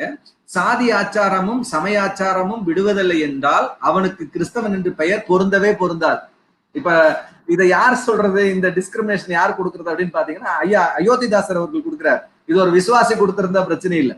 பாருங்க அடுத்து சொல்றாரு பாருங்க, மனு தர்ம சாஸ்திர கட்டுப்பாடு வேண்டும், சாதி ஆச்சாரம் வேண்டும் என்பதில் அரை இந்துவாகவும் கிறிஸ்து மத ஆச்சாரம் வேண்டும் என்பதில் அரை கிறிஸ்தவனாகவும் விளங்குகிறான். கீற்றில் வேண்டாம் சாற்றில் வேண்டும் என்ற பழமொழிக்கிறங்க நான் கிறிஸ்தவனாகிவிட்டேன், இந்துக்களது மதாச்சாரம் வேண்டாம் சாதி ஆச்சாரம் மட்டும் வேண்டும் என்பதில் அவர் சாதி இந்துவாகவும் மதத்தில் கிறிஸ்தவனுமாகவும் இருக்கிறார், அதனால் அவரை அரை கிறிஸ்தவன் என்பதே நான் சொல்லுவேன் அப்படிங்கிறார். அப்போ இதுல நம்ம புரிஞ்சுக்க வேண்டியது என்னன்னா, அழகா இன்னொரு விஷயம் சொல்ல பாருங்க, சாதி உண்டு செய்தவர்களே சாதிகளை ஒழிக்க வேண்டும் என்று வரும்போது சாதி நாற்றமில்லால் தேசத்துக்கு வந்துள்ள கிறிஸ்தவ மதத்தில் சாதி வைக்கலாமா என்று ஆலோசிப்பதே விந்தையாக இருக்கிறது அப்படிங்கிறார். எவ்வளவு ஒரு அருமையான வார்த்தைன்னு யோசிச்சு பாருங்க. கிறிஸ்தவர்களுக்குள்ளும் தீண்டப்படும் கிறிஸ்தவர்கள் தீண்டப்படாத கிறிஸ்தவர்களும் உண்டோ கிறிஸ்து வந்து நடுத்தீர்வை அளிக்கும் கால் எந்த கிறிஸ்தவர்களை வலதுபுறத்திலும் எந்த கிறிஸ்தவர்களை இடதுபுறத்திலும் வைப்பீர்கள் என்று தெரியவில்லை அப்படிங்கிறார். இதை விட ஒருத்தர் வந்து வேற என்ன சொல்லிட முடியும் கிறிஸ்தவங்களை பார்த்து? யோசிச்சு பாருங்க. இதை விட என்ன ஒரு விஷயத்த கிறிஸ்தவங்கிட்ட சொல்லிட முடியும்? ஐயா அவர்கள் சொன்னாங்க, சுடுகாட்டுல கூட அடக்கத்தளத்துல கூட சாதி பிரித்து வைத்திருக்கிறார்கள் என்று. எப்படி இவர்கள் கிறிஸ்தவராக முடியும்னு நீங்க யோசித்து பாருங்க. இதுதான் என்னோட கேள்வி. ஐயா அயோத்திதாசருடைய அந்த வார்த்தைகள் எந்த அளவுக்கு உண்மையானவைகள் அப்படிங்கிறத நீங்க சிந்தித்து பார்க்கணும். அதாவது அவர்கள் முழுமையான கிறிஸ்தவர்களாக இருக்க முடியாது அப்படிங்கிறதா. ஆனால் இன்னைக்கு சபை அதை மாற்றி இருக்கிறதா அப்படின்னு பார்க்கும்போது அது இங்க ரொம்ப முக்கியமானது. நீங்க கத்தோலிக்க திருச்சபை பாத்தீங்கன்னா இன்னைக்கு அடக்கத்தலங்கள் கூட சாதி அடிப்படையில பிரித்து வைத்திருக்கிறார்கள் அப்படிங்கிறது ஐயா மூலமாகவும் நம்மளும் தெரிந்து வைத்திருக்கிறோம். ஆனால் அது கொஞ்சம் மாறி சீர்திருத்த திருச்சபைகளுக்குள்ள வரும்போது, ஸ்தாபன திருச்சபைகள், தென்னிந்திய திருச்சபை இதெல்லாம் பார்க்கும்போது அவ்வளவு சாதியினுடைய தாக்கம் அங்கெல்லாம் விட்டாலும் சாதி இருக்கிறது, இல்லைன்னு நம்ம மறுக்கலாம் முடியாது. அங்கேயும் சாதியினுடைய சில விஷயங்கள் அங்கங்கே இருக்கிறது. ஆனால் அண்ணல் அம்பேத்கர் அவர்களும் அயோத்திதாசர் அவர்களும் இந்த சமுதாயத்தை பார்த்தபோது அவர்கள் எப்படி இருந்தார்கள், எப்படிப்பட்ட காரியத்தை பார்த்தாங்க அப்படின்னு பாத்தீங்கன்னா, சபைக்குள்ளாகவே தீண்டப்படத்தக்கவர்கள் தீண்டத்தகாதவர்கள் என்று வைக்கப்பட்டிருந்த காலத்தில் தான் அவர்கள் இதை கண்டித்தார்கள். அதே மாதிரி திரு அப்பத்தை கொடுக்கும் போது கூட சாதி இந்துக்களுக்கு முன்பாகவும் தாழ்த்தப்பட்டவர்களுக்கு பின்பாகவும் கொடுக்க வேண்டும் என்கிற அந்த பிரிவினைகள் எல்லாம் வைக்கப்பட்டிருந்த காலத்துல தான் இதையெல்லாம் பேசினார்கள். ஆனால் அவைகளெல்லாம் இன்றைக்கு திருச்சபைகள் ஓரளவுக்கு ஒழித்திருக்கிறார்கள், இல்லைன்னு நம்ம மறுப்பதற்கு இல்லை. ஆனால் அதே நேரத்துல இன்றைக்கு சீர்திருத்த திருச்சபைகள்ல இருந்து அடுத்த திருச்சபைகளை பார்க்கிறோம், சுவாதீன திருச்சபை. இங்க இன்னும் ஒரு படி மேல போய் அதையெல்லாம் உடைச்சிருக்கிறாங்க. இன்னும் சாதியத்தினுடைய தாக்கம் சில போதகர்களுக்குள்ளேயும் இருக்கு, அதெல்லாம் நம்ம இருக்கவே இல்லை. அந்த தாக்கத்தோட தான் அவர்கள் வந்து இருந்துகிட்டு இருக்காங்க. ஆனால் அதையெல்லாம் தாண்டி இன்றைக்கு தாழ்த்தப்பட்ட சமூகத்தில இருந்தோ உயர்ந்த சமூகத்துல எந்த சமூகத்திலிருந்தும் இங்கே போதகராக மாறலாம் அப்படிங்கிற ஒரு நிலையை கிறிஸ்தவம் இன்றைக்கு வைத்திருக்கிறது. இதெல்லாம் நம்ம வந்து பெருமைப்பட வேண்டிய விஷயங்கள். ஏன்னா நாம ஒரு சாதி கட்டுப்பாடு இருக்கக்கூடிய ஒரு சமுதாயத்தோடு சேர்ந்து வாழக்கூடியவர்கள், நாம ஒன்றும் பிரிஞ்சு வாழல, அவர்களோடு இணைந்து வாழக்கூடிய அந்த சமுதாயத்திலேயே புரோகிதர்கள் ஒரு சாதியை சேர்ந்தவர்கள் தான் இருக்க வேண்டும் அப்படிங்கிற அந்த நிலையெல்லாம் உடைச்சு இன்னைக்கு கிறிஸ்தவம் வந்து பாத்தீங்கன்னா இன்னைக்கு போதகர்கள் அனைத்து சமுதாயத்திலிருந்தும் ரட்சிக்கப்பட்டவர்கள் இன்னைக்கு, அதாவது இயேசு கிறிஸ்துவை ஏற்றுக்கொண்டவர்கள் கிறிஸ்தவர்களாக மாறியவர்கள் இன்னைக்கு போதகர்களாக மாறி இருக்கிறார்கள். அவர்கள் இன்னைக்கு கடவுளுடைய ஆராதனை செய்கிறவர்களாக இருக்கிறார்கள். கடவுளை ஆராதனை செய்வதற்கு எந்த சாதியிலும் நாம் பிறந்திருக்க வேண்டியதில்லை. அனைத்து சாதி மக்களும் மனிதர்களாக இயேசு கிறிஸ்துவை ஏற்றுக்கொண்டவர்களாக வேதத்தை ஏற்றுக்கொண்டவர்களாக இருந்தால் போதும் அப்படிங்கிற ஒரு நிலையை கிறிஸ்தவம் இன்றைக்கு ஸ்தாபித்திருக்கிறது அப்படிங்கிறதுல மாற்று கருத்து இல்லை. ஆனால் இன்னும் சாதியத்தினுடைய தாக்கம் இருக்கா அப்படின்னா அந்த படிநிலைகள் இன்றைக்கும் ஆங்காங்கே இருந்துகிட்டு இருக்கு. அதுல குறிப்பாக ஐயா அவர்களுடைய சார்ந்த திருச்சபைகள்ல அது மிக பிரபலமான அளவுல இருக்கு. மற்ற திருச்சபைகளிலும் அதோடைய தாக்கம் இருந்துகிட்டு இருக்கு. அதை உடைக்க வேண்டும் அப்படிங்கிறது ரொம்ப முக்கியமானது. எந்த அளவுக்கு உயர்ந்த சாதிங்கிற அந்த ஒரு எண்ணம் இருக்கோ அதே போல தாழ்ந்த சாதி என்கிற எண்ணமும் கிறிஸ்துவுக்குள்ள தவறுன்னு தான் நான் பாக்குறேன். அதாவது நான் வந்து உயர்ந்த சாதி அப்படின்னு ஒரு பெருமை இருக்கு பாத்தீங்களா, அந்த பெருமையும் தவறு. ஐயோ நான் ரொம்ப தாழ்ந்த சாதி அப்படின்னு பாக்குறாங்க பாருங்க, அதுவும் தவறு. ஏன்னா கிறிஸ்தவம் இது ரெண்டையுமே தப்புன்னு தான் சொல்லுது. ரெண்டுமே தப்பு. நான் தாழ்ந்தவன் என்பதும் தப்பு தான், நான் உயர்ந்தவன் என்பதும் தப்பு தான். ரெண்டுமே கிறிஸ்துவுக்குள்ள இல்ல. நான் கிறிஸ்துவுக்குள்ளானவன், நான் ஆண்டவருடைய பிள்ளை அப்படின்னு சொல்லிட்டா அங்க ஒரு சமநிலையத்தான் நம்ம பாக்குறோம், பிரிவினையை பார்க்கவே முடியாது. அப்போ இதை வந்து திருச்சபைகள் நிச்சயமாக இதை மாற்றித்தான் ஆக வேண்டும். அப்படி மாற்றல அப்படிங்கிற பட்சத்துல கிறிஸ்து நமக்கு சுதந்திரம் கொடுத்திருக்கிறார். அதான் இங்க ரொம்ப முக்கியமானது. நம்ம மற்ற மதத்தவரை போல அப்படியே அடங்கி இருக்க வேண்டிய அவசியம் கிடையாது. கிறிஸ்துவனுடைய சுவிசேஷம் நமக்கு தெளிவா இருக்கு. மார்ட்டின் லூத்தர் அவர்கள் ஏன் வந்து சீர்திருத்த திருச்சபைக்கு ஒரு ஒரு காரணமாக அமைந்தார் அப்படிங்கிறது நமக்கு எல்லாருக்கும் தெரியும். சத்தியத்தை சொல்லி வெளியே வர்றதுனால எந்த தவறுமே கிடையாது. அப்படி ஒரு தவறு இருக்குன்னா அது எந்த திருச்சபையும் கண்டிப்பதற்கு நாம் துணியணும். ஐயா அவர்களுடைய அந்த துணிச்சல் அப்படிங்கிறது நான் ரொம்ப பாராட்டுறேன். அதை நிச்சயமாக அந்த திருச்சபை வந்து அது அந்த திருச்சபையினுடைய அந்த காதுகளுக்கு அது எட்ட வேண்டும். அது வந்து மாற்று கருத்தில். கண்டிப்பா. எனக்கு ஒரே ஒரு நேரடியான ஒரு கேள்வி. அப்போ நீங்க சொல்ல வர விஷயம் என்னன்னா, டினாமினேஷன்ஸ் கூட கிறிஸ்தவம் யாருன்னு தீர்மானிக்கிறது கிடையாது, சரிங்களா? கண்டிப்பா கிடையாது. ஏன் அப்படின்னா இந்த கேள்வியை கேட்க வேண்டிய காரணம் எனக்கு எங்க வந்துச்சுன்னா, கமெண்ட்ல ஒரு சகோதரி கேட்டிருந்தாங்க, அப்போ கத்தோலிக்கர்கள் கிறிஸ்தவர்கள் இல்லையா அப்படின்னு கேட்டிருந்தாங்க. சகோதரி நான் உங்களுக்கு நேரடியா பதில் சொல்றேன். இந்த விவாதத்தினுடைய மைய பொருளே இந்த டினாமினேஷன் கிறிஸ்தவங்க அப்படின்னு. ஒரு நிமிஷம் நான் சொல்லிட்டுமா, நான் ஒரு நிமிஷம் அதுக்கு பதில் சொல்றேன். அதாவது என்னன்னு கேட்டீங்கன்னா, கத்தோலிக்கர்களிலும் நல்ல மனம் திரும்பிய கிறிஸ்தவர்கள் இருக்கிறார்கள், சீர்திருத்த திருச்சபையிலும் மனம் திரும்பிய கிறிஸ்தவர்கள் இருக்கிறார்கள், பெந்தேகோஸ்தே அப்படின்னு சொல்லக்கூடிய அல்லது சுவாதீன திருச்சபைகளும் மனம் திரும்பின கிறிஸ்தவர்கள் இருக்கிறாங்க. இன்னொரு விஷயம் சொல்றேன், மூணுலயுமே மனம் திரும்பாத கிறிஸ்தவர்களும் இருக்கிறார். இருக்கிறாங்க. மனம் திரும்பாத ஊழியக்காரர்களும் இருக்கிறார்கள். அதை நீங்க புரிந்து கொள்ள வேண்டும். மனம் திரும்பாத ஊழியக்காரங்க, நான் சொல்றது சாதியை சேர்த்து தான் சொல்றேன். பாவத்தை எல்லாம் விட்டுருப்பாங்க, நான் செஞ்ச விபச்சாரம் விட்டுட்டேன், வேசித்தனத்தை விட்டுட்டேன்னு சொல்லுவாங்க. ஆனா சாதியை விட்டுருக்க மாட்டாங்க. சாதியை விடலைன்னு போது அங்க மனம் திரும்புதல் அப்படிங்கிறது முழுமை அடையவில்லை. அதை ரொம்ப முதல்ல புரிந்து கொள்ள வேண்டும். அப்ப மனம் திரும்புதல் அப்படிங்கிறது 3 திருச்சபையிலுமே மனம் திரும்பினவர்களும் இருக்கிறார்கள். 3 திருச்சபையில இன்னும் எத்தனை பேர் இருக்கோ அதுல நான் சொல்றேன். அதுல மனம் திரும்பாதவர்களும் இருக்கிறார்கள் அப்படிங்கிறது தான் இது ரொம்ப முக்கியமானது. ஓகே, சரி. இன்னொரு விஷயமும் கமெண்ட்ல சொல்லிட்டே இருக்கிறாங்க. மேத்யூ பிரதர் வந்து ஓரம் கட்டுறாங்க அப்படின்னு சொல்றாங்க. ஒருபோதும் நமக்கு அந்த எண்ணம் கிடையாது. மேத்யூ பிரதரும் அதை ஒத்துக்குவார்னு நினைக்கிறேன். நான் 2 பேருக்குமே ஈக்குவலான கொஸ்டின்ஸ் தான், அவங்க 2 பேருக்கு முன்னாடி நான் ஈக்குவலான கொஸ்டின்ஸ் தான் வைக்கிறேன். அவங்க அந்த நேரத்தை எடுத்துக்கிறாங்க. ஸோ எப்பவுமே நம்ம வந்து யாரையும் ஓரம் கட்டுறதுக்கான நோக்கமும் கிடையாது. 2 பேரும் ஒரே தளத்துல ஒரே கோலை நோக்கி பயணம் பண்றவங்க அப்படிங்கிறதுனால ஓரம் கட்டுறதுக்கு ஒண்ணுமே இல்லை. 2 பேரும் மாத்தி மாத்தி டைம் விட்டு கொடுத்துருவாங்க. ஸோ அதனால தயவு செய்து நீங்க கமெண்ட் செக்ஷன்ல நீங்க சொல்றவங்க நாங்கள் பார்த்துட்டு தான் இருக்கிறோம். ஸோ எல்லாரையும் நாங்கள் ஈக்குவலாக தான் ட்ரீட் பண்ணுறோம். சரி, இப்போ நம்ம கேள்விக்கு நேராக வருவோம். பிரதர், இப்போ நீங்க கிறிஸ்தவத்துக்கு தழுவுனீங்க இல்லைங்களா, கிறிஸ்தவத்துக்கு வந்தீங்க இல்லைங்களா, நீங்க என்ன காரணத்துக்காக கிறிஸ்தவத்துக்குள்ள வந்தீங்க? அதாவது இத வந்து பல்வேறு எதிர்ப்பு சக்திகள் வந்து இது ரொம்ப கொச்சைப்படுத்தி பேசுறாங்க. முதல்ல வந்து அவர்கள் வந்து இதை புரிந்து கொள்ள வேண்டும். அதாவது இவங்க வந்து ஏதோ கோதுமைக்காகவும் ரொட்டிக்காகவும் பால் பவுடருக்காகவும் அல்லது பணத்துக்காகவும் வந்து கிறித்துவத்தை தழுவினாங்க அப்படின்ற ஒரு தவறான ஒரு மனநிலை வந்து அடிப்படையில இருக்குது. அது முற்றிலும் தவறானது. இயல்பிலே வந்து தமிழர்களுக்கு அல்லது தலித்துகளுக்கு அல்லது இந்தியர்களுக்கு ஒரு ஒரு ஒரு ஆன்மீக தேடல் உண்டு, ஒரு ஒரு ஒரு இறை பற்று உண்டு. அது எல்லாமே வந்து ஒரு முறைப்படுத்தப்பட்ட நெறிப்படுத்தப்பட்ட சமூகமா வாழ்ந்தவங்க. அப்போ இப்படி வந்து ஒரு அருமையான ஒரு தத்துவம் முன்மொழியப்படும் பொழுது அதை அப்படியே பற்றி கொள்கிறார்கள் கிறித்துவத்தை. இதுதான் முதல்ல அடிப்படையிலான ஒரு விஷயம். 2வது, இந்த சாதி படிநிலை, இதுல இருக்கக்கூடிய இந்த கொடுமைகள், இதுல இருக்கக்கூடிய அந்த வன்கொடுமைகள், அந்த ஒடுக்குமுறைகள், இதுல இருந்து விடுபட்டு ஒரு விடுதலை சுவாசிப்போம் அப்படின்ற ஒரு நம்பிக்கையோடும் வந்து மதம் மாறுறாங்க. ஆக இப்படி 2 விதமான விஷயங்களும் இருக்குது. இந்து மதம் அப்படின்ற ஒரு விஷயத்துக்குள்ள வந்து நம்முடைய அந்த அந்த அந்த அதை வந்து நிறுவனமயமாக்கப்பட்ட ஒரு சூழல் வந்து ஆதிசங்கரர் அவர்களால் உருவாக்கப்பட்டக்கூடிய அந்த காலகட்டத்துல இந்த வர்ணாசிரமம் போதிக்கப்படுது, சாதிய படிநிலைகள் போதிக்கப்படுது, இந்த கட்டுப்பாடுகள் விதிக்கப்படுது, தாழ்ந்தவன் உயர்ந்தவன், தீட்டு தூய்மை அப்படின்ற விஷயங்கள் போதிக்கப்படுது. ஐயையோ, இது நம்முடைய வாழ்வியலுக்கே எதிரான கொடூரமான ஒரு ஒரு கருத்தியலா இருக்குதே அப்படின்ற ஒரு மனநிலையில இருந்து தான் இதை வந்து மத மாற்றம் அப்படின்றத ஏற்றுக்கொள்கிறார்கள். அடிப்படையிலே ஒரு இறை பற்று உள்ளவர்களாகவும் இருக்கிறாங்க. அதனாலதான் 2000 வருஷத்துக்கு முன்னாடி வந்த திருக்குறளை கூட வந்து உலக பொது மறை அப்படின்னு தான் வந்து ஏற்றுக்கொண்டோம் நம்ம. ஆக இயல்பிலே வந்து ஒரு ஆன்மீகவாதிகளா தான் இருந்திருக்கிறாங்க. அதனால கிறித்துவம் தழுவி இருக்கிறாங்க. சாதி படிநிலைகளை கடந்து போகணும் அப்படின்ற நோக்கத்திற்காகவும் கிறித்துவம் தழுவி இருக்கிறாங்க. நான் இந்த நோக்கம் சரியானு நான் நிறைய கேள்வி கேட்கிறேன். அதாவது நீங்க முதல்ல சொன்னீங்க, இறை நம்பிக்கைக்காக நான் தேவனை தேடுறேன், கடவுளை தேடுறேன், இல்ல இந்த மார்க்கத்தை தழுவுறேன் அப்படிங்கிறது ஒரு சரியான பதில் இருக்க முடியும்னு நினைக்கிறேன். ஆனா என் ஜாதிய கட்டமைப்பிலிருந்து நான் தப்பிச்சிக்கணும், அதுக்காக நான் கிறிஸ்தவத்தை தழுவுனேன் அப்படிங்கிறது எந்த விதத்துல சரியான பதிலா இருக்க முடியும்? அதாவது கிறித்துவம் வந்து சாதியை போதிக்கல, விவிலியம் சாதி சொல்லல, அதனுடைய தத்துவங்களும் கோட்பாடுகளும் கொள்கைகளும் சாதியை போதிக்கல. அந்த நம்பிக்கையில் வந்து வந்தாங்க, கிறித்துவம் ஏற்றாங்க.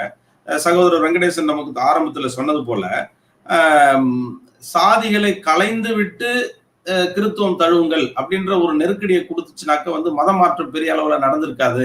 அதனால இன்னொரு விஷயமும் உண்டு. சாதி என்பது இந்திய மண்ணின் பண்பாடு, கலாச்சாரம் அப்படின்னு சொல்லி மறைபரப்பு பணிக்காக வந்த வெளிநாட்டு மிஷினரிகளுக்கு தவறுதலான ஒரு பாடமும் வந்து இங்கே புகட்டப்பட்டுச்சு.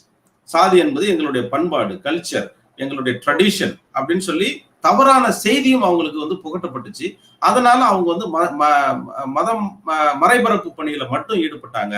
சாதி ஒழிப்பு பணியில அதிகமா வந்து அவங்க வந்து கவனம் செலுத்தல. ஓகே, சரி.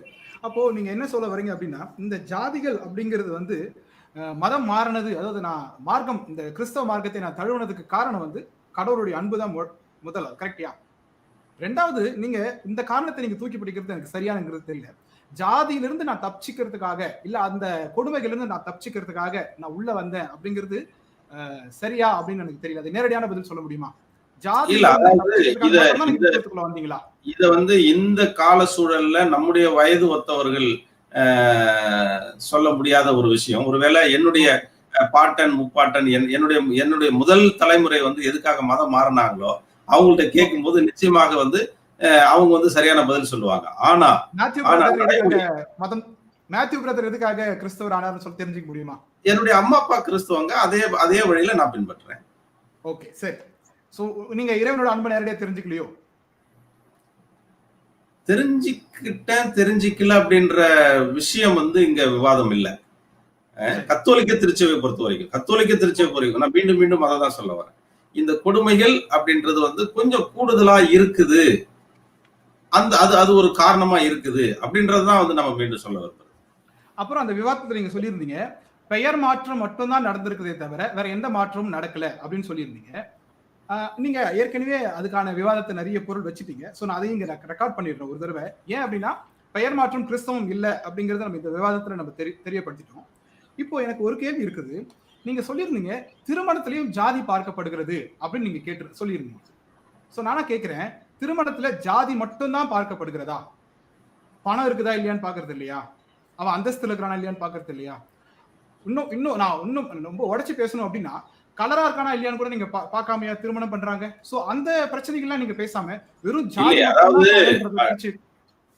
அழகையோ அல்லது வந்து பொருளாதார ஏற்றத்தாழ்வையோ இந்திய அரசியல் அமைப்பு சட்டம் வந்து குற்றம், பாவச் செயல் அப்படின்னு சொல்லலையே. தீண்டாமையை தானே சொல்லுது, சாதியதான பெரும் குற்றம்னு சொல்லுது, சாதிதான பாவம்னு சொல்லுது. அப்போ எது சரி எது தவறுங்கிறத நம்ம விட்டுறலாம் அப்படிங்கிறீங்களா? விட்டுலான்னு நான் சொல்ல வரல. அதாவது வந்து திருமணம் என்பது சாதி ஒழிப்பிற்காக கிடைக்க பெற்ற ஒரு வாய்ப்பு. அது வந்து மத தலைவர்கள், பாதிரியார்கள் அல்லது பாஸ்டர்கள் இவங்க கையில் இருக்கக்கூடிய ஒரு அருமையான வாய்ப்பு. கிறிஸ்துவ மதத்துல கத்தோலிக்க திருச்சபையில திருமண தயாரிப்பு முறை அப்படின்ற ஒரு முறையே இருக்குது. அப்போ அதுல வந்து இது போதிக்கப்படவில்லையே அப்படின்ற ஆதங்கத்தை தான் நான் வந்து வெளிப்படுத்துறேன். இப்ப யாருமே வந்து ஒருவேளை தெரியாம நடந்திருக்கலாம், அல்லது வந்து நகர்ப்புறங்கள்ல நடந்திருக்கலாம், அல்லது அங்கொன்றும் இங்கொன்றுமாக சாதி மறுப்பு திருமணங்கள் நடந்திருக்கலாம். ஆனா கத்தோலிக்க திருச்சபையில அனைத்து திருமணங்களும் சாதி சமூக அடிப்படையில் தான் பெண் கொடுப்பதும் பெண் எடுப்பதும் நடக்குது. அப்போ இந்த கிறிஸ்துவ மதத்தை, இவ்வளவு உயர்ந்த ஒரு கொள்கை கொண்ட ஒரு மதத்தை, கோட்பாடுகள் கொண்ட ஒரு மதத்தை போதிப்பதற்கு அப்ப இந்த குருமார்கள், இந்த மத தலைவர்கள் என்னத்துக்கு இருக்கிறாங்க? ஓகே, இல்ல நான் இந்த கேள்வி எல்லாம் உங்களுக்கு எதுக்காக கேட்கிறேன்னா, நான் உங்களை குற்றப்படுத்துவதற்காகவோ இல்ல குறிப்பிட்ட சமயத்தை குற்றப்படுத்துவதற்காக நான் கேட்கல. பொது வழியில ஜனங்கள் கிறிஸ்தவத்தை பார்த்து இந்த கேள்வி கேட்கிறாங்க. சோ நான் அவங்க கிட்ட கேட்டு அந்த கேள்வி பதில் கிடைக்கணும் அப்படிங்கிறதுக்காக அவங்க கிட்ட. ஓகே, நம்ம வெங்கடேசன் பிரதர் கிட்ட போயிடுவோம். பிரதர், மேத்யூ பிரதர் சொல்லும் போது சொல்லியிருந்தாங்க அம்பேத்கர் கிறிஸ்தவத்தை தழுவாம புத்த மதத்தை தழுவுனதுக்கான காரணம் ஜாதி அப்படிங்கிறாங்க. அப்போ அம்பேத்கரை போல ஒரு பெரிய மனுஷன் கிறிஸ்தவத்துக்குள்ள இருந்திருந்தா இன்னைக்கு கிறிஸ்தவத்துக்கு ஒரு நல்ல பேர் கிடைச்சிருக்கு இல்லைங்களா? சோ ஜாதி தான் தடுத்திருக்கு. ஓகே, மிக முக்கியமான ஒரு விஷயம். நான் அதுக்கு முன்னாடி ஐயா அவர்கள் சொன்ன ஒரு விஷயத்துல வந்து கொஞ்சம் ஒரு கிளாரிட்டி கொடுத்துட்டு நான் போக விரும்புறேன். இந்திய அரசாங்கத்தை பொறுத்த வரைக்கும் சாதி பார்ப்பது குற்றம்னு அவங்க இன்னும் பண்ணல. அப்படி ஒரு சட்டமே கிடையாது. சாதி அடிப்படையில தீண்டாமை தான் வந்து இங்க வந்து தப்பா இருக்க ஒழிய சாதி பார்த்து திருமணம் பண்றது தப்புன்னு இந்திய அரசாங்கத்தினுடைய சட்டத்துல இல்ல. அது முதல்ல நம்ம பதிவு பண்ணிக்கிறோம். ஆனால் கிறிஸ்தவர்கள் பார்க்கிறத வேதம் தப்புன்னு சொல்லுது, அதுல மாற்றுக்கிறது இல்லை. நம்முடைய வேத அரசாங்கம் வந்து அதை தப்புன்னு தான் சொல்லுது. அது தவறுதான், அது பாவம் தான். இன்னும் சொல்ல போனா அது வேதத்தை நம்பாத ஒரு விஷயம் அப்படிங்கறத நான் மீண்டும் மீண்டும் பதிவு பண்றேன். அதாவது ஒரு கிறிஸ்தவன் அப்படிங்கிறவன் வந்து வேதத்தை நம்புறவங்களா இருக்கணும், தேவனை நம்புறவங்களா இருக்கணும். அப்படின்னும் போது தேவன் ஒரு மனிதனிலிருந்து தான் இந்த முழு மலுகுணத்தையும் படித்தார் அப்படின்னு சொல்லும் போது, அப்படி இருக்கிறவங்க நான் சாதி பார்த்துதான் திருமணம் பண்ணுவேன், என் சாதியில தான் திருமணம் பண்ணுவேன், இவங்க கீழ் சாதி அப்படிலாம் பார்த்தா நிச்சயமா அவங்க வேதத்தை நம்பல, தேவனை நம்பல அப்படின்னும் போது அவங்கள கிறிஸ்தவர்கள்னு என்னால வந்து ஐடென்டிஃபை பண்ண முடியல. வேதத்தின் அடிப்படையில ஐயா சொன்னது போல நிறுவன மதத்துல வந்து அவங்க கிறிஸ்தவங்க தான், அதுல மாற்று கருத்து இல்லை. ஆனா வேதத்தின் அடிப்படையில அவங்கள கிறிஸ்தவங்களா சொல்ல முடியாது. எந்த பிரிவுல இருந்தாலும் சாதி அடிப்படையில தான் நான் திருமணம் செய்வேன், சாதி அடிப்படையில தான் நான் வந்து நான் என்னுடைய இதை அமைத்துக் கொள்வேன் அப்படின்னு சொல்லுவார்கள் என்று சொன்னால், நிச்சயமா அவர்கள் ஒரு விட்டு வந்த அந்த மார்க்கத்தினுடைய பழக்க வழக்கத்துல தான் இருக்கிறாங்களே ஒழிய அவர்கள் ஒருபோதும் கிறிஸ்துவனுடைய வழியில் இல்லை அப்படிங்கிறது முதல் விஷயம் பிரதர். அதை நான் பதிவு பண்ணிக்கிறேன். ரெண்டாவது மிக முக்கியமான ஒரு விஷயம் தான் நீங்க இங்க கேட்ட ஒரு கேள்வி, அண்ணல் அம்பேத்கர் அவர்களுடைய ஒரு விஷயம். இது கிறிஸ்தவர்கள்ல பல தலைவர்கள், குறிப்பாக சொல்ல போனா கிறிஸ்தவ சாதி மறுப்பு இயக்கங்களை நடத்துகிறதா சொல்லுகிற அருமையான சகோதரர் அகத்தியன் முதற்கொண்டு இந்த விஷயத்த வந்து பதிவு பண்றாரு. அதாவது அம்பேத்கர் அவர்கள் கிறிஸ்தவத்துக்கு வராததுக்கு மிக முக்கியமான காரணம் சாதி தான் அப்படிங்கிறது சொல்றாங்க. சாதினாலதான் அவர் கிறிஸ்தவத்துக்குள்ள வரல அப்படிங்கறது ஒரு காரணம் சொல்றாங்க. ரெண்டாவது அவர் சொன்னாரு, நீங்க அகத்தியன் அவர்கள் ஒரு பேட்டியில சொல்லும் போது கூட அவர் இதை தெளிவா சொல்லுவாரு. அதாவது நிறைய சலுகைகள் கிடைக்கும்னு மறுக்கப்படும்னு தெரிஞ்சு கூட அவர் புத்த மதத்தை தழுவிட்டாரு அப்படின்னு ஒரு கருத்தை பதிவு வச்சிருப்பார். ஏன்னா நீங்க இந்த சாதி தலைப்புங்கிறதுனால அவரையும் சொல்லி நான் சொல்றேன். ஏன்னா சகோதரர் அகத்தியன் அவர்கள் இந்த சாதி ஒழிப்பு அப்படிங்கிற இதுல இருக்கிறனால அவர் சொன்ன கருத்துக்களும் ஐயாவுடைய கருத்துக்களோடு ஒத்து போகுது. அதாவது அம்பேத்கர் அவர்கள் சாதினாலதான் வரல அப்படிங்கிறத ஒரு மிக முக்கியமான விஷயமா சொல்றாங்க. ஆனா நான் அந்த கருத்தை உண்மை நிலை என்ன, உண்மைத்தன்மை என்ன அப்படிங்கிறத நான் முதல்ல பார்க்கணும். என்னன்னா அம்பேத்கர் அவர்கள் கிறிஸ்தவத்துல எந்த விஷயத்த மிக முக்கியமாக கோட் பண்ணியிருக்காங்க அப்படின்னா, அவருடைய புத்தகத்திலேயே இருந்து நான் சொல்றேன், அவர் கிறிஸ்தவம் ஏன் இந்தியாவுல பரவாமல் இருக்கு அல்லது இந்தியாவுல ஏன் மிகப்பெரிய அளவுக்கு தாக்கத்தை உண்டு பண்ணல அப்படிங்கிறதுக்கு 3 காரணங்கள் அவர் சொல்றார். அந்த 3 காரணங்களை பாருங்க. முதல் காரணம் இங்க கிறிஸ்தவத்தை கொண்டு வந்த, அதாவது கிறிஸ்தவ மதமாக காண்பித்த ஐரோப்பியர்கள், மிஷனரிகள் எல்லாம் ஐரோப்பியர்கள், அவர்களுடைய பர்சனல் லைஃப், அவர்களுடைய சாட்சியற்ற வாழ்க்கை தான் கிறிஸ்தவம் பரவாததற்கு மிக முக்கியமான தடைக்கல்லாக இருக்கிறது அப்படின்னு அண்ணல் அம்பேத்கர் அவர்கள் பதிவு செய்திருக்கிறார்கள். அதாவது சாட்சி இல்லாத வாழ்க்கை, அவர்களுடைய தாறுமாறான பாவ வாழ்க்கை தான் கிறிஸ்தவத்தினுடைய மிகப்பெரிய தடைக்கல் அப்படிங்கிறது அண்ணல் அம்பேத்கருடைய 10வது வால்யூம்ல அவர் பதிவு பண்ணியிருக்கிறார். ரெண்டாவது அவர் சொல்லக்கூடிய விஷயம் என்ன அப்படின்னு பாத்தீங்கன்னா, கத்தோலிக்க திருச்சபைக்கும் மற்ற திருச்சபைகளுக்கும் இடையே இருந்த மதம் பரப்புகிறோம் அப்படிங்கிறதுல ஏற்பட்டிருந்த அந்த போட்டி, நீ நிறைய பரப்புவியா நான் பரப்புவேனா, அந்த போட்டியை காட்டிலும் நீ நல்வழிப்படுத்துவியா நான் நல்வழிப்படுத்துவேனான்னு இருந்திருந்தா அது தவறல்ல. நீ அதிகமா பண்ணுவியா நான் என் சபையை பெருசு பண்ணுவேனா அப்படிங்கிற போட்டி தான் கிறிஸ்தவத்தினுடைய தடையாக அவர் சொல்லுகிறதை பார்க்கிறோம். 3வது ஒரு தடை அவர் என்ன சொல்றாரு அப்படின்னு பாத்தீங்கன்னா, உயர் வகுப்பினரை கிறிஸ்தவங்களா மாத்திட்டா மத்தவங்க எல்லாம் மாறிடுவாங்க அப்படின்னு கிறிஸ்தவ மிஷனரிகள் சிலர் நம்பினாங்க, பெரும்பகுதியாக நம்பினாங்க. அதுக்காக சில வேலைகள் எல்லாம் செஞ்சாங்க. சிலர்லாம் சில துறவிமார்கள் பூணூல் அணிந்தெல்லாம் கிறிஸ்தவத்தை பரப்பி இருக்கிறார்கள் அப்படிங்கிற விஷயத்த பாக்குறோம். அப்ப உயர் சாதி இந்துக்கள் கிறிஸ்தவர்களா மாறிட்டாங்கன்னா எல்லாருமே மாறிடுவாங்க அப்படிங்கிற மாதிரி ஒரு கொள்கை வைத்திருந்திருக்கிறாங்க. இதுவும் கிறிஸ்தவம் இந்தியாவில் மிகப்பெரிய அளவுக்கு தாக்கத்தை உண்டு பண்ணாததுக்கு ஒரு காரணமாக இருக்கிறது அப்படின்றதுதான் அண்ணல் அம்பேத்கர் அவர்களுடைய மிக முக்கியமான ஒரு தீர்மானமாக இருந்திருக்கிறது. இதை கிறிஸ்தவர்களுக்கு நட்பு ரீதியாகவே அவர் சொல்லியிருக்கிறார். நீங்கள் வளர வேண்டும், நீங்கள் இந்த சமுதாயத்தை உயர்ந்த ஸ்தானத்துக்கு கொண்டு போக வேண்டும், இந்த ஒடுக்கப்பட்ட சமுதாயங்கள் இந்த தேசத்துல மிக உயர்ந்த ஸ்தானத்துக்கு வர வேண்டும் என்றால் அதுக்கு கிறிஸ்தவம் தேவை அப்படிங்கறத அண்ணல் அம்பேத்கர் அவர்கள் தன்னுடைய புத்தகத்திலே ஆழமாக பதிவு செய்திருக்கிறார். இது ரொம்ப முக்கியமானது. சரி, அண்ணல் அம்பேத்கர் அவர்கள் ஏன் கிறிஸ்தவத்துக்கு வரல அப்படிங்கிற ஒரு கேள்வியை நம்ம கேட்கறது மிக தவறான ஒரு விஷயம். ஏன்னா ஒரு மார்க்கத்தை தழுவுவதும் தழுவாததும் அவரவர்களுடைய சொந்த விருப்பம். இது ரொம்ப முக்கியமானது. அம்பேத்கர் அவர்கள் கிறிஸ்தவத்தை தழுவாததற்கு மிக முக்கியமான காரணங்கள் அப்படின்னு நீங்க பாத்தீங்க அப்படின்னா, சாதியம் அல்ல மிக முக்கியமான காரணம். அதை நீங்க முதல்ல புரிந்து கொள்ள வேண்டும். ஏன்னா சாதியம் அல்ல, அதை தாண்டி கிறிஸ்தவத்தினுடைய பிரிவுகள், அதுதான் அம்பேத்கர் கிறிஸ்தவத்துக்கு வராததுக்கான மிக முக்கியமான காரணமா இருந்திருக்கு. ஏன்னா பிஷப் அசரி அவர்கள் 1936வது வருடத்திலே அம்பேத்கர் அவர்களை சந்தித்து பேசும்போது அவர் கேட்ட ஒரே ஒரு வேண்டுகோள், மிக முக்கியமான வேண்டுகோள் என்ன அப்படின்னா, எங்களை ஒரே சபையில் நீங்கள் வைக்க வேண்டும் அப்படின்னு கேட்டார். முதல் அவர் கேட்டதான், எங்களை எல்லாரையும் ஒரே டினாமினேஷன், ஒரே சபையா நீங்க வைக்கணும், முடியுமா அப்படின்னாரு. ரெண்டாவது, எங்களை ஏற்றத்தாழ்வு இல்லாத ஒரே இனங்களாக, அதாவது தலித்துகளாக இருக்கக்கூடிய எங்களை தலித்துகளாகவே நீங்க வைத்துக் கொள்ளணும் அப்படிங்கிறது 2வது கொஸ்டினா இருந்தது. ஆனால் இதை அந்த நேரத்துல பிஷப் அசரி அவர்களால அதை செய்ய முடியாது. ஏன்னா அவர் ஒரு சபையினுடைய பிஷப்பா தான் இருந்தாரு. அன்றைக்கு இது போன்ற நிறுவன சபைகள், நிறுவன அமைப்புகள் இந்தியா ஃபுல்லா இருந்தது அப்படிங்கிறது ரொம்ப குறைவு. அப்ப கத்தோலிக்க திருச்சபையை பொறுத்த வரைக்கும் அங்கே ஐயா அவர்கள் சொன்னது போல இது போன்ற பிரித்து உட்கார வைக்கக்கூடியது இருந்தது. அதேதான் சீர்திருத்த சபைகள் ஆங்கொன்றும் இங்கொன்றும் இருந்தாலும் அங்கே கொஞ்சம் மாற்றங்கள் இருந்தது. ஆனால் ஒரே டினாமினேஷன் இல்லை. ஆனால் அம்பேத்கர் அவர்கள் என்ன செய்யறாரு, 56வது வருடத்துல புத்த மதத்துக்கு போறார் அப்படிங்கறத பாக்குறோம். ஆனா புத்த மதத்துல ஏற்கனவே இருந்த பிரிவுகளுக்குள்ள அவர் போகல. அது ரொம்ப முக்கியமா நம்ம கவனிக்க வேண்டியது. அவர் ஒரு புதிய டினாமினேஷனை உருவாக்கி நவயுக புத்த மதம், அதாவது புத்திசம் அப்படிங்கிற நவாயான புத்திசம் அப்படிங்கிற ஒரு புதிய பிரிவுக்குள்ளாகத்தான் அம்பேத்கர் அவர்கள் தங்களுடைய 6 லட்சம் மக்களோடு கூட அவர் போகிறார். இப்ப இங்க இன்னொரு விஷயம் நான் பதிவு பண்றேன். அவர் எந்த விதமான சலுகையும் விட்டு போகல. ஏன்னு கேட்டீங்கன்னா 1950வது ஆண்டிலே இந்திய அரசியலமைப்பு சட்டத்தின்படி ஒரு இந்து ஒரு சீக்கியனாகவோ ஒரு புத்தனாகவோ புத்திசத்தை ஏற்றுக்கொள்ளும் போது அவன் அந்த ஜாதியிலேயே இருப்பான். அவன் தாழ்த்தப்பட்டவனாக இருந்தால் அந்த தாழ்த்தப்பட்டவருடைய சலுகை அவருக்கு கிடைக்கும் அப்படிங்கிறதா அரசியலமைப்பு சட்டம். 1950ஆம் ஆண்டுல நிறைவேற்றப்பட்டிருக்கிற அந்த அரசியலமைப்பு சட்டத்தின்படி புத்த மதத்திற்கோ சீக்கிய மதத்திற்கோ போனா மட்டும்தான் அவர்களுக்கான சலுகைகள் கிடைக்கும். அவர்கள் இஸ்லாமியர்களாகவோ கிறிஸ்தவர்களாகவோ மாறுவார்கள் என்றால் அந்த ஒதுக்கப்பட்டவர்களுக்கான சலுகை அவர்களுக்கு கிடைக்காது அப்படிங்கிறது ரொம்ப முக்கியமானது. அம்பேத்கர் அவர்கள் 1956ல தான் புத்த மதத்தை தெரிவு செய்கிறார். அப்ப இதுல இருந்து நமக்கு நல்லா புரியும், அவர் சலுகைகளை ஒழித்து விட்டு சலுகை வேண்டாம் அப்படின்னு சொல்லி எல்லாம் புத்த மதத்துக்கு போகல. இன்னும் சொல்ல போனா அவர் தலித் புத்திசம் அப்படிங்கிற ஒரு தனி மூமெண்ட்டை தான் உருவாக்குனார்.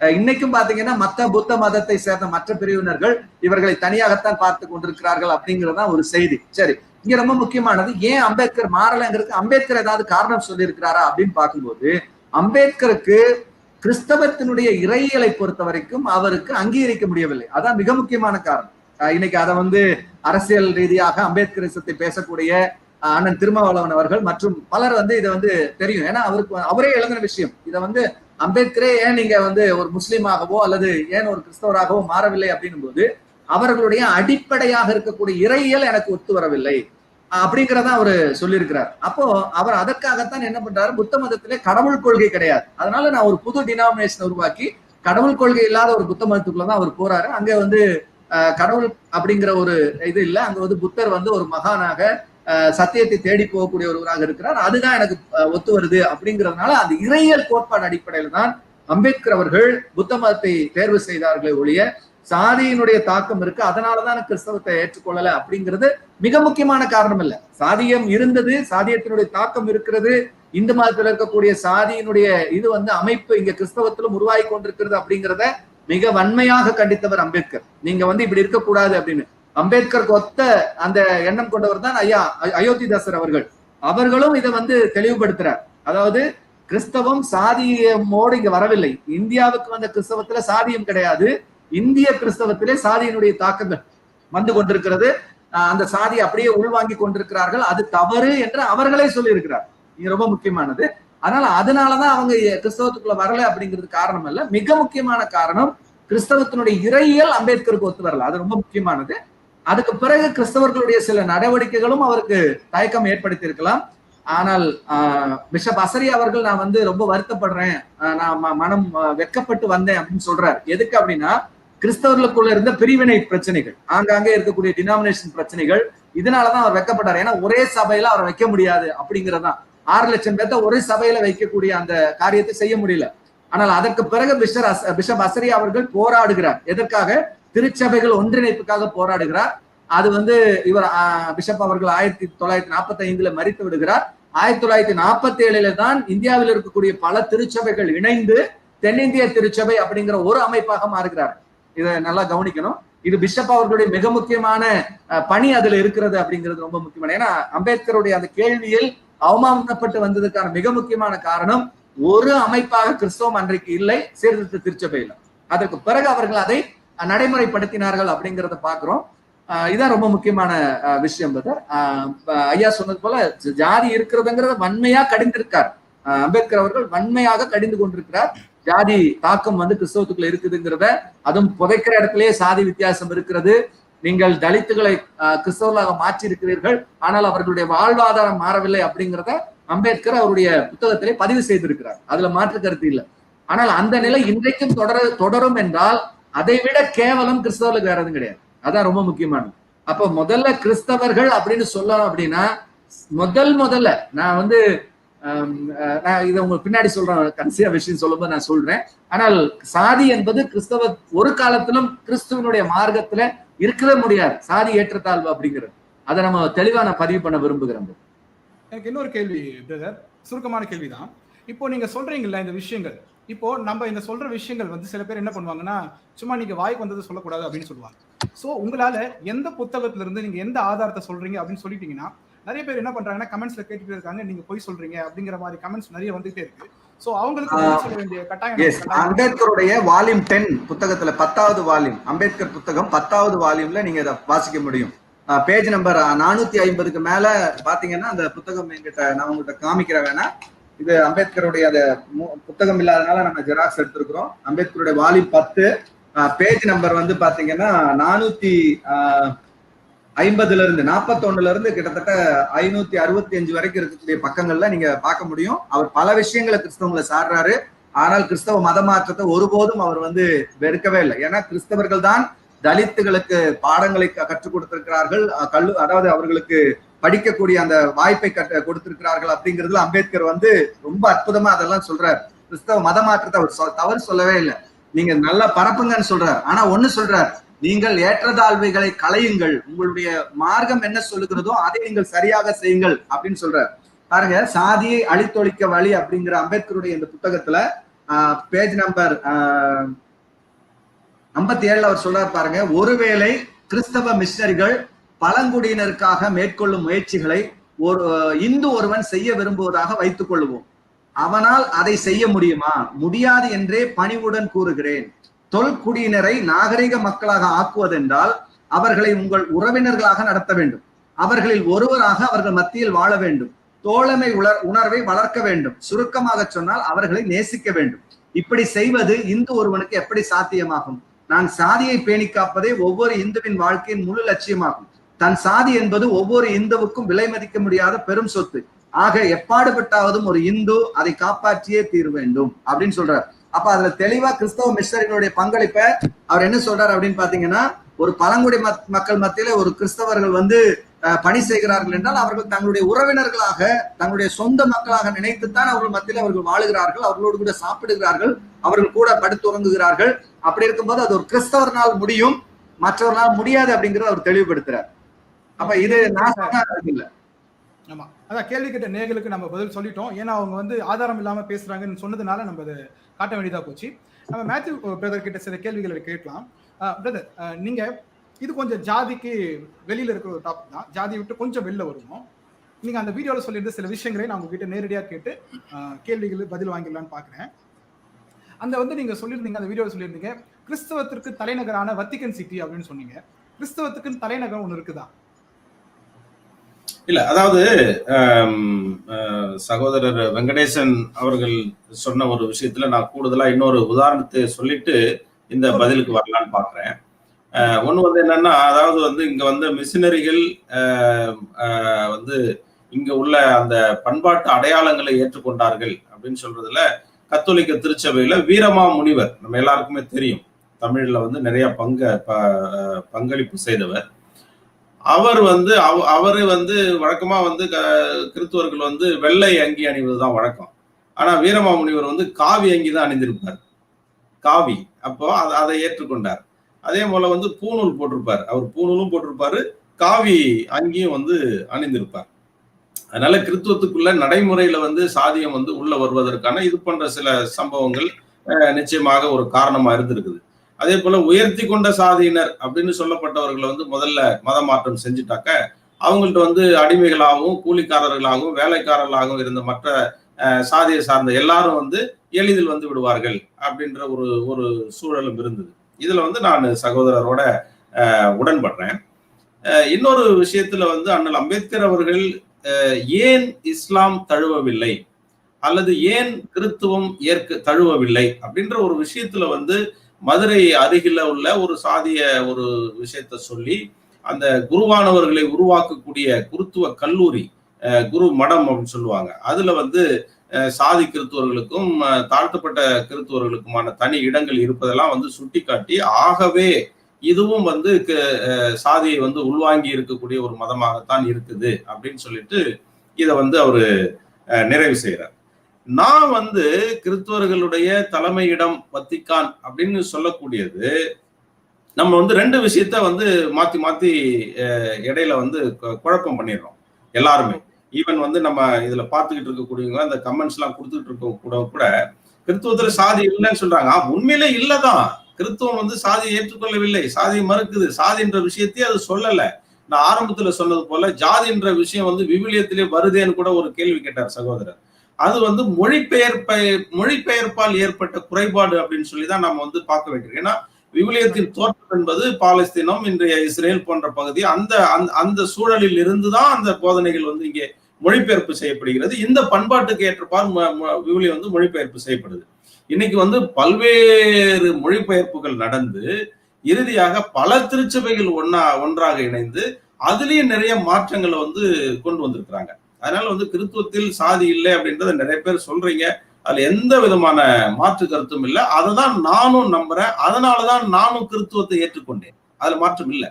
ஆனா நம்ம சொல்ல வர்றது வந்து நடைமுறையில இப்ப நான் மட்டும் சொல்லல. அதாவது வந்து 2003 போப் ஜான் பால், 2ஆம் ஜான் பால் வந்து அவரை சந்திப்பதற்காக இங்க தமிழகத்துல உள்ள கத்தோலிக்க ஆயர்கள் வந்து அவர்கிட்ட போறாங்க. இது வந்து ஒரு நிர்வாக முறை சந்திப்புன்னு வச்சுக்கோமே. அப்ப போகும்பொழுது அவர் வந்து வெளிப்படையா சொல்றாரு, சகோதரர்களே, உங்கள்கிட்ட இருக்கக்கூடிய சாதி அடிப்படையிலான முரண்பாடுகளை களைந்து விட்டு சகோதரர்கள் ஆயனிடத்தில் வாருங்கள் அப்படின்னு வந்து அந்த திருச்சபையினுடைய ஒரு தலைவர் போப்பாண்டவர்னு சொல்லக்கூடியவர் 2003 ஆயர்களுக்கும் பேராயர்களுக்கும் ஒரு அறைகூவல் விடுக்கிறார். இது வந்து நம்ம மட்டும் சொல்லல, அது வந்து போப்பே சொல்றாரு. இது வந்து புத்தகமா பல்வேறு நபர்களுக்கு வந்து ரொம்ப வைடரா வந்து சர்க்குலேட் செய்யப்பட்டிருக்குது. அதே போல வந்து பல தரப்பட்ட கருதினாள்கள் வந்து இந்திய திருச்சபையில சாதி வந்து நடைமுறையில இருக்குது, இது வந்து களையப்பட வேண்டும் அப்படின்னு சொல்லியிருக்கிறாங்க. குறிப்பாக தமிழக திருச்சபையில கடந்த 1990ஆம் ஆண்டு வேலூர்ல வந்து தமிழக கத்தோலிக்க ஆயர்கள்லாம் ஒன்னா சேர்ந்து ஒரு பிரகடனத்தை வெளியிடுறாங்க. திருச்சபையில வந்து கத்தோலிக்க திருச்சபையில சாதி இருக்குது, தீண்டாமை வடிவங்கள் தொடருது, இவைகள்லாம் வந்து களையப்பட வேண்டும் அப்படின்னு சொல்லி பட்டியல் போட்டு அதை களைவதற்கான செயல் திட்டங்கள் சொல்லி ஒரு 10 அம்ச செயல் திட்டத்தை வந்து வெளியிடுறாங்க 1990. ஆனா ஐயா நான் ஒரு கேள்வி கேட்கலாமா? ஐயாட்ட ஒரு கேள்வி கேட்கலாமா? சொல்லுங்க. கண்டிப்பா கேளுங்க. இப்போ நான் என்ன கேக்குறேன்னா, இந்து மதத்துல சாதி இருந்ததுனால, இந்து மதமே சாதிய சொல்றதுனால இந்து மதத்துல இருந்து வெளியே வந்துட்டோம். இப்போ கிறிஸ்தவத்துல கத்தோலிக்க திருச்சபையில சாதி இருக்கு. நீங்க ஏன் வந்து 70% கத்தோலிக்க மக்களை, அதாவது கத்தோலிக்க திருச்சபை மக்களை ஒன்று கூட்டி நீங்க இந்த சாதியை ஒழிக்கலன்னா நாங்க ஒட்டுமொத்தமா இந்த திருச்சபையில இருந்து வெளியே போவோம் அப்படின்னு ஏன் சொல்லக்கூடாது? இல்ல, இப்போ சிக்கல் வந்து இங்கதான் ஒரு முரண்படுறோம் நாம. அதாவது தமிழ்நாட்டில் இருக்கக்கூடிய கத்தோலிக்க கிறிஸ்தவர்கள் 70%, தலித் சமூகத்தை சார்ந்த கத்தோலிக்க கிறிஸ்தவர்கள் 70%. மீதி 30% வந்து 25 வகையான சாதி சமூகத்தை சார்ந்தவர்கள். சாதி பெயரை வந்து நாங்க குறிப்பிட விரும்புகிறோம். சாதி சமூகத்தை சார்ந்தவர்கள். இப்ப என்னோட கேள்வி என்னன்னா, இந்த 70% மக்கள் சாதி வேணான்னு சொல்லி இருக்கிறாங்க. இந்த 30% மக்கள் சாதியை வந்து கட்டி காத்துக்கிட்டு இருக்கிறாங்க. இவர்களுடைய மனநிலையை மாற்றுவது எப்படி? இப்ப சாதின்றது வந்து ஒரு கட்டடம் இல்ல, ஒரு சுவர் கிடையாது. ஒரு ஜேசிபி இயந்திரத்தை வச்சு இடிச்சு தரமட்டமாக்கி சமமாக்க முடியாது. அது வந்து மனநிலை சம்பந்தமானது, உளவியல் தொடர்பானது. அப்போ இந்த மனநிலை உளவியல் மாற்றத்தை யார் கொண்டு வர முடியும்? வேதத்தை போதிப்பவர்கள் தான் கொண்டு வர முடியும். வேதத்தை யார் போதிப்பாங்க? ஆயர்களும் பேராயர்களும். அதுக்கு பல வழிகள் இருக்குது. அதனால வந்துட்டு இப்ப இந்த 75% மக்கள்கிட்டே போய் 70% தலித் மக்கள்கிட்டே போய் நீ சாதியை விட்டு சொன்னா அவன் சாதி இல்லாம தானே இருக்கான். அவன் சாதி வேணான்னு தானே சொல்லிட்டு இருக்கிறான். அவன்கிட்ட போய் எப்படி நீ சாதி விடுன்னு சொல்ல முடியும்? அப்ப சாதியை வந்து தக்க வச்சுக்கிட்டு அதை தன்னுடைய அடையாளத்தோட வந்து தொடர்ந்து வச்சுக்கிட்டு இருக்கக்கூடிய அந்த சாதி நீங்க வந்து ஒரு விதத்துல வந்து அவர்களை இந்துக்கள் என்றுதான் அடையாளப்படுத்தணும் கூட நம்முடைய சகோதரர் சொன்னார். நாங்க வந்து இன்னும் ஒருபடி மேல போய் சாதி கிறித்துவ இந்துக்கள் அப்படின்னு தான் வந்து அவர்களை வந்து அடையாளப்படுத்த வேண்டியது தவிர அப்படிதான் சொல்ல வேண்டியிருக்கு. அந்த 30% மக்கள்கிட்ட தான் போய் எப்பா சாதியை விட்டுருங்க, இது வந்து கிறித்துவுக்கு எதிரானது, இது கிறித்துவத்துக்கு எதிரானது, இது விவிலியத்துக்கு எதிரானது அப்படின்னு சொல்லி இந்த பணியை செய்ய வேண்டியது போதகர்கள், மத குருமார்கள், மத தலைவர்கள். இல்ல, அவங்க மத தலைவர்களே சாதியினால பாதிக்கப்பட்டிருக்காங்களே.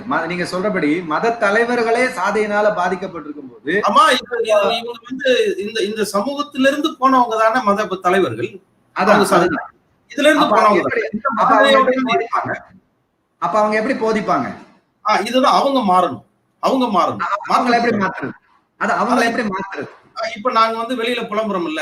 இப்ப சகோதரர் கேட்டா நீங்க புலம்புறதுனால இல்ல ஐயா, நான் ஒரு நிமிஷம், நீங்க வெளியரங்கமா வந்து இப்படி புலம்புறதுனால அவங்க மாறுறாங்களா, இல்ல வந்து இது வந்து வெளிய, அதாவது கிறிஸ்தவ மார்க்கத்தை குறித்துதான தவறான விஷயங்களை வெளியே போக்கஸ் பண்ணுமா, இல்ல அவங்களுக்கு மாற்றம் வருமா? நான் கேட்கிறேன், மாற்றம் வரணும்னா ஏன் நீங்க வலிஞ்சு துணிஞ்சு ஏன் வந்து நாங்கள் சாதி பார்க்காத கிறிஸ்தவர்கள், கத்தோலிக்க கிறிஸ்தவர்கள் இந்த சபையை புறக்கணிப்போம் அப்படின்னு ஏன் சொல்லக்கூடாது? என்னோட ஒரு தயக்கமான கேள்விதான்.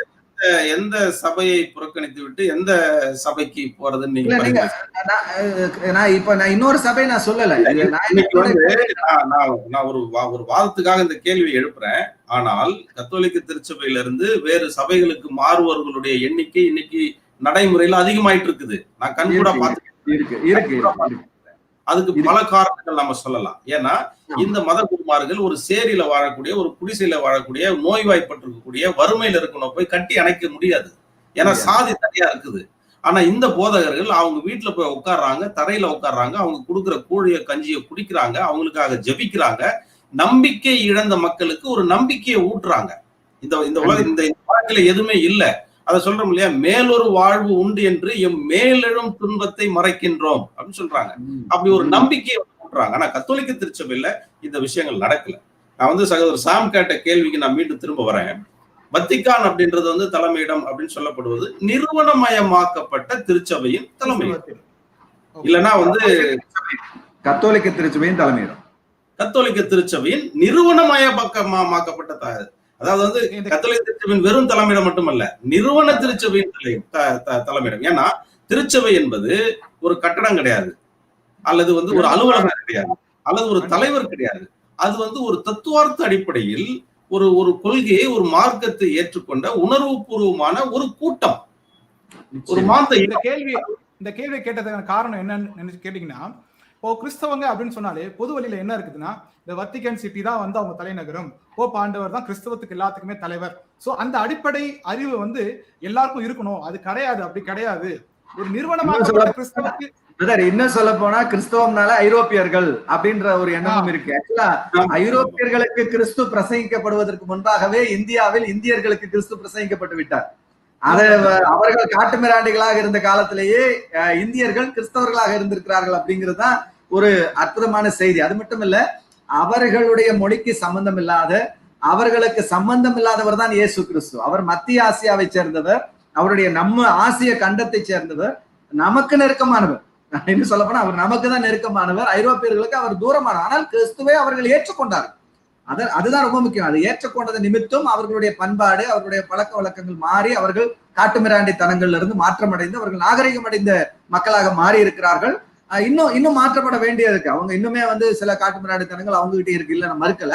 ஆனால் அவர்கள் படிப்படியாக மாறி இருக்கிறார்கள். ஆனா நாம இன்னும் அந்த 2000 வருஷங்களுக்கு முன்பாக இருக்கக்கூடிய அந்த அடிமைத்தனங்களே வந்து எதை வந்து நம்ம தவறுன்னு சொல்றோமோ அதை ஐயா சொல்றது போல கிறிஸ்தவர்கள் என்ற பெயர்ல இருக்கக்கூடியவர்களும் அதை பின்பற்றுவது அப்படிங்கிறது ஒரு கேவலமான, ஒரு அசுத்தமான ஒரு விஷயமா இருக்கு. ஒரு நூல்ல தமிழ்நாட்டு கிறித்துவம் அப்படின்னு சொல்லி மாசோ விக்டர் அப்படின்னு சொல்லி எழுதுற ஒரு நூல்ல என்ன குறிப்பிடறாருன்னா, இது வந்து கொஞ்சம் கான்ட்ரோவர்சியா கூட இருக்கலாம். அதுல என்ன சொல்றாருன்னா, ஆதிசங்கரர் வந்து இந்து மதத்தை நிறுவனமயமாக்கப்பட்ட ஒரு மதமாக மாற்றுவதற்கு ஒரு முயற்சி எடுப்பதற்கே முன்னுதாரணமாக இருந்தது மறைபரப்பு பணிக்காக வந்த தோமையார், சென்ட் தாமஸ் சொல்றோம் இல்லையா, அவரு தான் சொல்றாங்க. கேரளாவில் காலடி, அங்கமாலி அந்த பகுதிகளில் வந்து கிறித்துவ மறைபரப்பு பணியை செய்யும் பொழுது அவர்கள் வந்து சங்கமாக உருவாக்கப்படுகிறார்கள் கிறித்துவர்கள். இதை பார்த்துதான் ஆதிசங்கரர் வந்து நம்பூதிரிகளை கொண்டு சங்கமாக உருவாக்குகிறார் அப்படின்னு. ஆக இந்து நிறுவனமயமாக்கப்பட்ட இந்து மதத்துக்குமே முன்னோடி வந்து கிறித்துவ மதம் அப்படின்னு சொல்லி ஒரு குறிப்புல சொல்லப்படுது. ஒரு தகவலுக்காக பகிர்ந்துக்கிறேன். இல்ல, அது ஆராய்ச்சியாளர்கள் சிலர் வந்து நிறைய ஆராய்ச்சிகள் அதுல செஞ்சிருக்கிறாங்க. நம்ம அந்த இதுக்குள்ள போகாதனால அதை பத்தி பேசலாம். ஓகே, இன்னொரு கேள்வி. நீங்க போற போக்குல ஒரு விளையாட்ட ஒரு வார்த்தை சொன்னீங்க, மனுவுக்கு முன்னாடி இயேசு தோற்று விட்டார் அப்படின்னு சொல்லிட்டு அந்த இன்டர்வியூல சொல்லியிருந்தீங்க. அதாவது மனுவுக்கு முன்னாடி இயேசு தோத்துட்டாரா?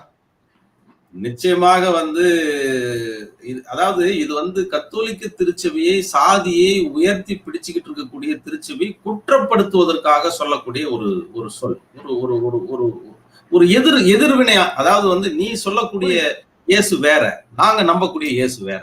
நீ சாதி ஏத்துக்கிட்டனா அப்ப நீ இயேசுவை ஏத்துக்கல.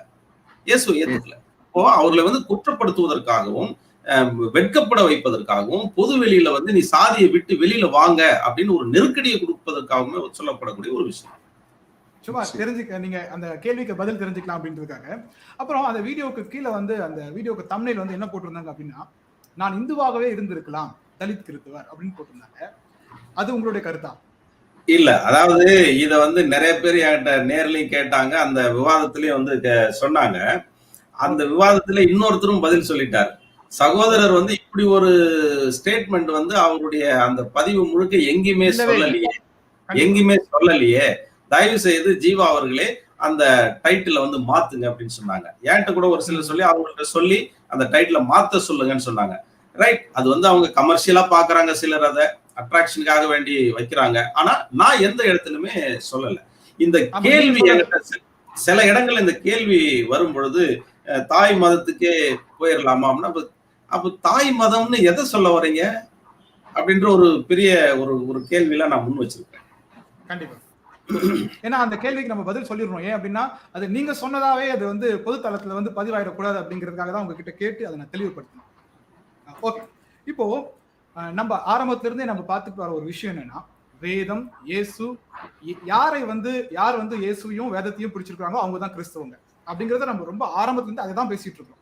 அப்போ ஜாதியை பாக்குறவங்க நம்ம கிறிஸ்தவங்கள் நம்ம ஆரம்பத்திலே ஒதுக்கிட்டோம். நான் சொல்றது லாஜிக்கலி அவங்க கிறிஸ்தவங்கள் இல்ல அப்படிங்கறத ஒதுக்கிட்டோம். நம்ம சிஸ்டமேட்டிக்கா போனா அவங்க கிறிஸ்தவங்க தான் சொல்ல வேண்டியிருக்கும். ஓகே, இப்போ வேதம் தான் நம்முடைய சட்டம் எனில் அந்த வேத சட்டத்தை மீறுகிறவர்கள் என்று எடுத்துக்கொள்ளணுமா, இல்லைன்னா அந்த சட்டமே தப்புன்னு நம்ம எடுத்துக்கணுமா? ஒரு கேள்வி. நான் இன்னும் அதை வந்து நான் தெளிவா கூட சொல்றேன்.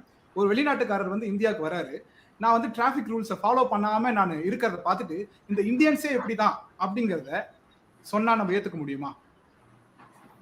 நிச்சயமா அப்படி ஏத்துக்க முடியாது. அதுக்காக தான் வந்து நான் ஒரு சுருக்கமா ஒரு பதில் சொன்னேன், ரொம்ப விளக்கமா சொல்லாம.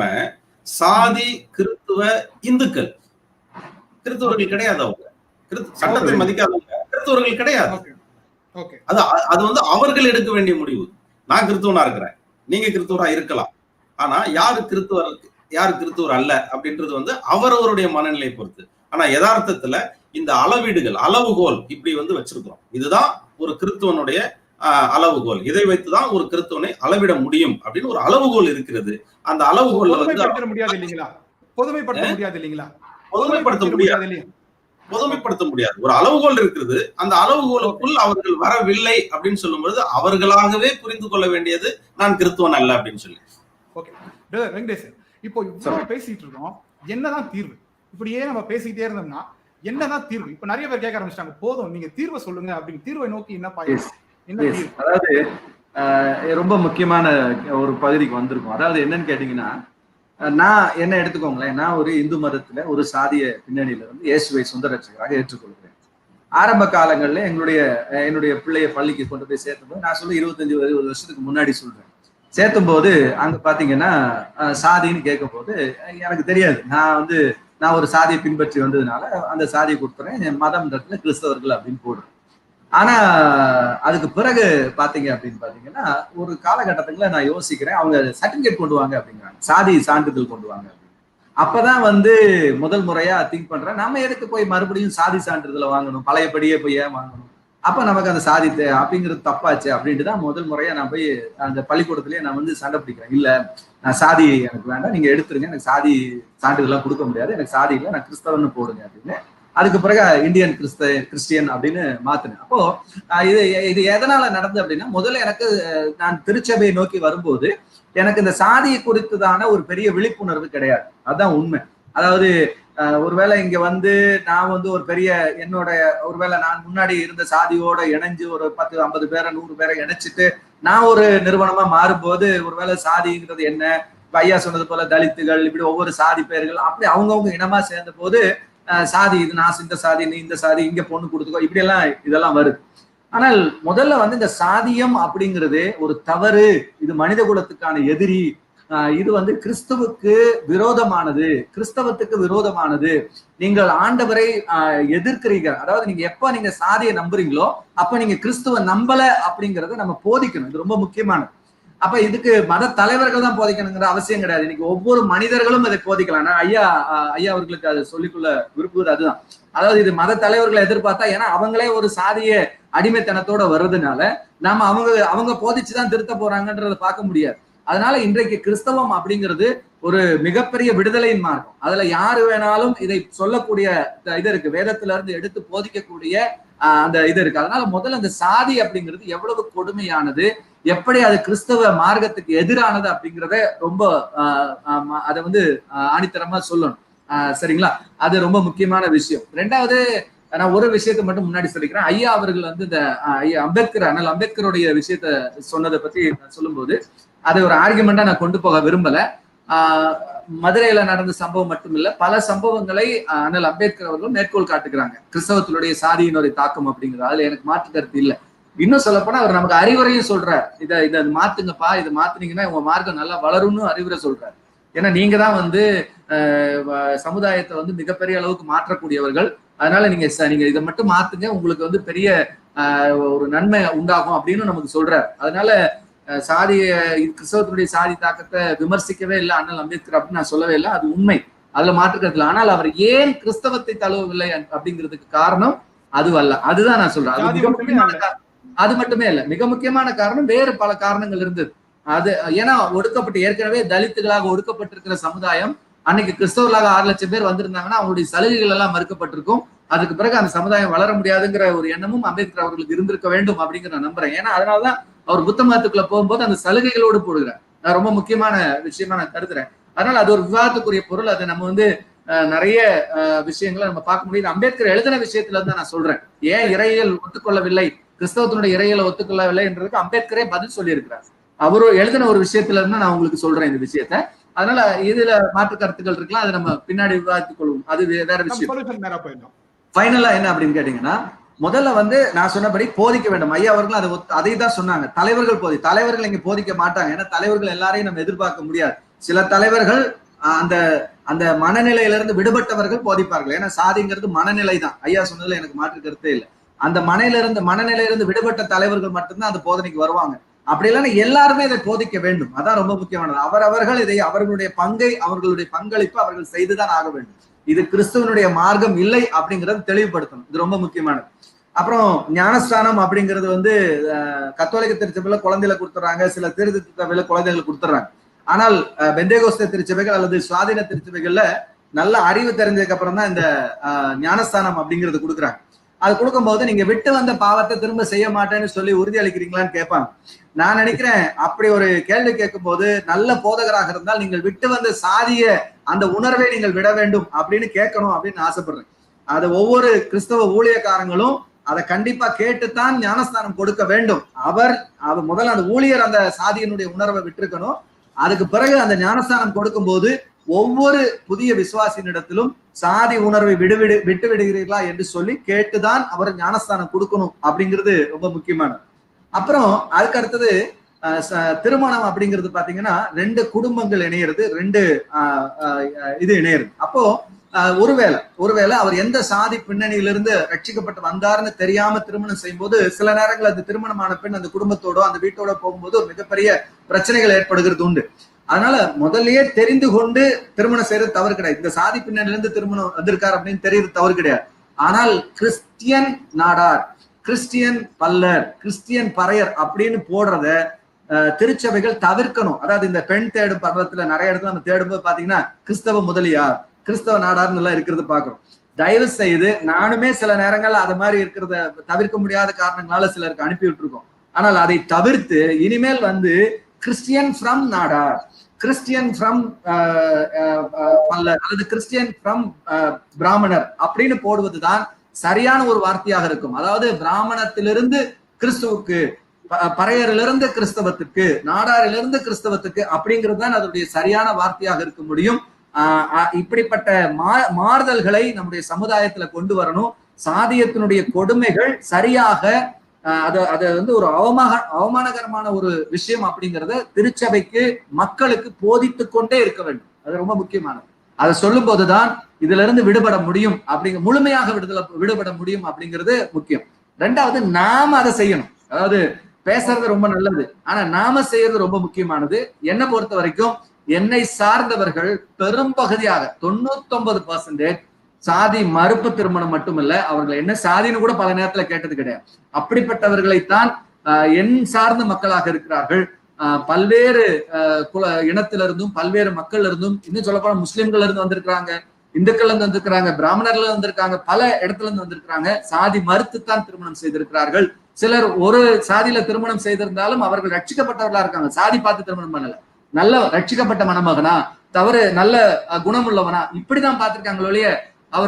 அவர் தலித்தா இருந்தாதான் நான் திருமணம் பண்ணுவேன், அவர் வந்து பிராமணனா இருந்தாதான் திருமணம் பண்ணுவேன், இல்ல என்னுடைய குலத்துல இருந்து கிறிஸ்துவ ஏற்றுக்கொண்டுதான் திருமணம் பண்ணுவேன் அப்படின்றது என்னை சார்ந்த மக்களுக்கு நான் அறிவுறுத்துவது. முதல்ல என்னிலிருந்து தான் அந்த மாற்றத்தை நான் தொடங்குகிறேன்.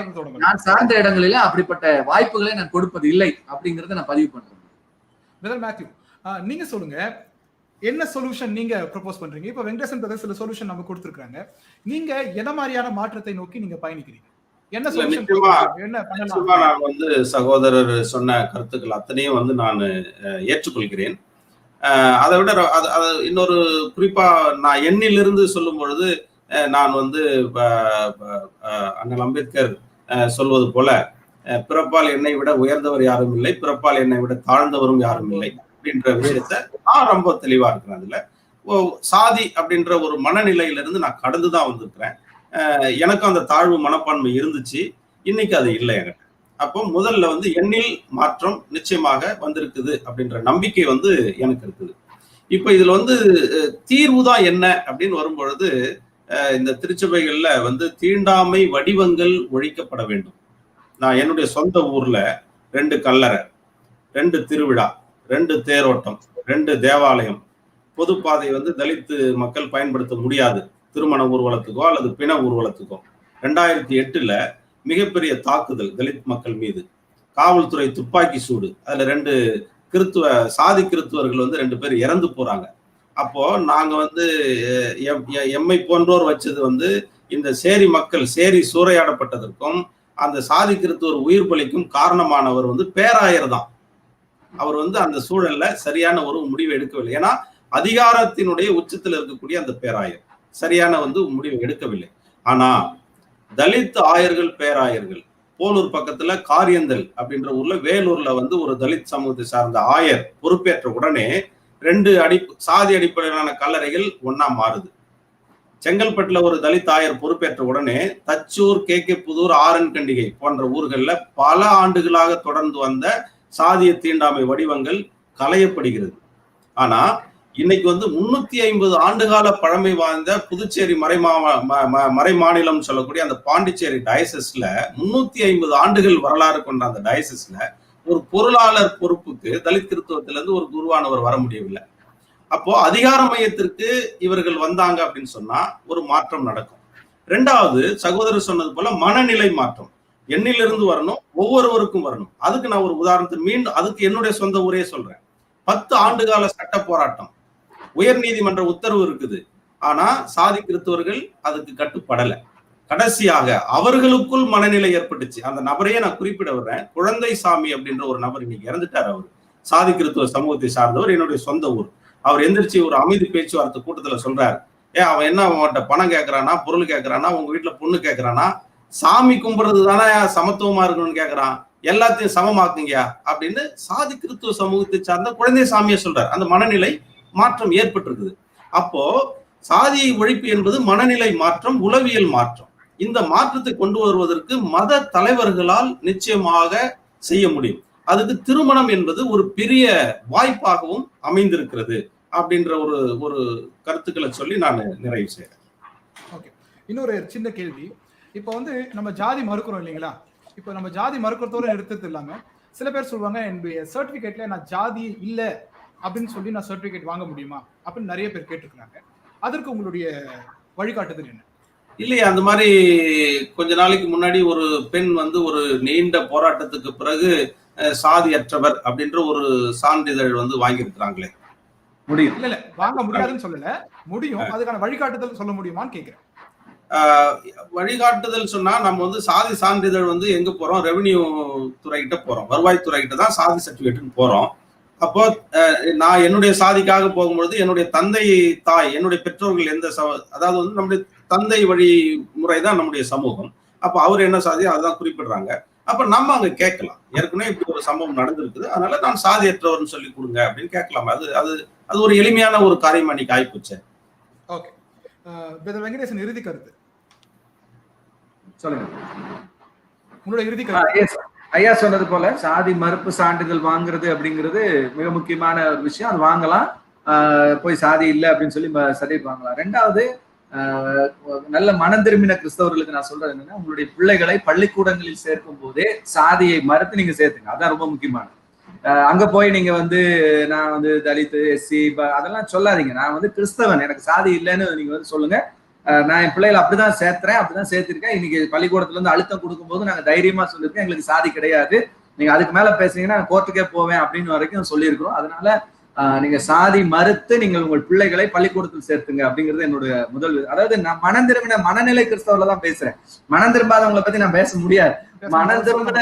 மனம் திரும்பின மக்களை தான் சொல்றேன். அதாவது கிறிஸ்தவர்களாக இருக்கக்கூடியவர்கள், ஐயா சொன்னதா கிறிஸ்தவ இந்துக்களாக இருக்கக்கூடியவங்களை பத்தி நம்ம பேச முடியாது. ஏன்னா அவங்க இன்னும் அது சாதி வேறையில தான் இருப்பாங்க, அவங்கள பத்தி பேச்சு இல்லை. நம்முடைய பேச்சு முழுவதும் மனநிலையில் மாற்றப்பட்ட கிறிஸ்தவர்களாக இருந்தால் நீங்கள் உங்களுடைய பிள்ளைகளை பள்ளிக்கூடங்களில் சேர்த்தும் போது சாதியை மறுத்து இந்திய கிறிஸ்தவர்கள் அப்படிங்கிற அடிப்படையில அந்த பிரிவுல நீங்கள் சேர்த்துங்கள். இது ஒரு ஆவிக்குரிய கிறிஸ்துவை பின்பற்றக்கூடிய தேவனுடைய பிள்ளைகளுக்கு மிக முக்கியமானது. தயவு செய்து கிறிஸ்தவ ஊழியர்கள் இதை கவனிக்கணும். ஆவிக்குரிய ஊழியக்காரங்க எல்லாம் சொல்றவங்க இது ரொம்ப கவனிங்க. உங்க பிள்ளைகளை நீங்க வந்து ஒரு ஜாதி கிறிஸ்தவராக நீங்கள் பதிவு செய்வீர்கள் என்று சொன்னால் நிச்சயமாக நீங்கள் வேதத்தின்படி நடக்கவில்லை அப்படிங்கிறத நீங்க புரிந்து கொள்ளுங்கள். நீங்கள் ஒரு இந்து மார்க்கத்தினுடைய அந்த பழக்க வழக்கங்களை தான் நீங்க பின்பற்றுறீங்க. கிறிஸ்தவத்தினுடைய முதல் விஷயமே மாறுபாடான சந்ததியை விட்டு விலகுதல் அப்படிங்கிறது தான். அதை நீங்க பின்பற்றாத போது நிச்சயமாக நீங்கள் கிறிஸ்துவை பிரசங்கிப்பதற்கோ அல்லது கிறிஸ்தவ ஊழியத்தை செய்வதற்கோ கிறிஸ்தவனுடைய பார்வையில தகுதியற்றவர்களாக நம்ம மாறிடுறோம். நம்ம சமுதாயத்துல தகுதி இழக்கிறது இல்லை, கிறிஸ்துவனுடைய பார்வையில நம்ம தகுதி இல்லாதவர்களா மாறிடுறோம். அதனால நிச்சயமா இயேசு கிறிஸ்துவனுடைய மார்க்கம் எந்த விதமான பிறப்பின் அடிப்படையினால ஏற்றத்தாழ்வுகள், அதாவது சாதி ஏற்றத்தாழ்வுகளை கொண்டது அல்ல. என்ன ஐயா சொன்னது போல அது இனம் அப்படிங்கிற அடிப்படையில தான் பைபிள்ல ஜாதின்னு போட்டிருக்குது. அது ஒரு இடத்திலும் வந்து சாதியை குறிப்பிடல. முழுக்க முழுக்க பரிசுத்த ஜாதி, பரிசுத்தம் அல்லாத ஜாதி, கடவுளை ஆராதிக்கிறவர்கள், கடவுள் அல்லாதவர்களை ஆராதிக்கிறவர்கள், இதுதான் பைபிளுடைய பிரிவு ஒழிய வேற பிரிவு இருக்கவே முடியாது. அப்படிப்பட்ட பிரிவுகள் அகற்றப்பட வேண்டும், அது தொடர்ந்து போதிக்கப்பட வேண்டும். ஒருவேளை இந்த 100 ஆண்டுகள்ல பல மாற்றங்களை திருச்சபைகள் கொண்டு வந்திருக்கலாம், அது போதாது. இன்னும் முழுமையான ஒரு விடுதலையை நோக்கிய பயணமாக இது இருக்கட்டும். நிச்சயமாக கடவுளுடைய ஆசீர்வாதம் இந்த காரியங்கள்ல இருக்கட்டும். ஐயா அவர்களுடைய பணியும் இன்னும் சிறப்பாக மாறட்டும். அவர்களும் அந்த சாதி அந்த அமைப்புகளை, ஒடுக்கப்பட்ட கிறிஸ்தவர்கள் என்கிற அந்த அமைப்புகளை எல்லாம் கடந்து கிறிஸ்தவர்கள் அப்படிங்கிற ஒரு அமைப்புகளாக வருவதற்கு இறைவன் அருள் புரியட்டும் என்று சொல்லி என்னுடைய உரையை நிறைவு செய்யும். ஓகே, இந்த நிகழ்ச்சி நாங்க ப்ரோக்ராம் வந்து முடிவு பண்ணிருக்கும் போது, ஷெட்யூல் பண்ணும்போது பாத்தீங்கன்னா அந்த கமெண்ட் செக்ஷன்ல பாத்தீங்கன்னா சண்டை ஆரம்பிச்சிருச்சு. நம்ம விவாதம் பண்றதுக்கு முன்னாடி ஒரு பெரிய விவாதம் நடந்து முடிஞ்சிருச்சு. அதுல ஒரு சொல்லப்பட்ட ஒரு குறிப்பிட்ட கமெண்ட்டை மட்டும் எடுத்து நான் அப்படியே நிறைவு உரையை முடிச்சிடுறேன். அதுல ஒரு குறிப்பிட்ட ஜாதியை சொல்லி, இந்த ஜாதி என்பதனால் நான் பெருமை கொள்கிறேன் அப்படின்னு சொல்லி அந்த சகோதரன் போட்டிருந்தாரு. நான் உங்களுக்கு சொல்றேன், வேதம் ஒருபோதும் ஜாதியை அனுமதிக்கவில்லை அப்படி என்பதை 2 விருந்தினர்களுமே சொல்லியிருக்கிறாங்க. அப்புறம் அது மாத்திரம் இல்லாம இயேசுனுடைய போதனைகளையும் வேதத்தினுடைய போதனைகளையும் நீங்க கடைபிடிக்கல அப்படின்னா நீங்கள் கிறிஸ்தவரே அல்ல அப்படின்னு சொல்லியிருக்குது.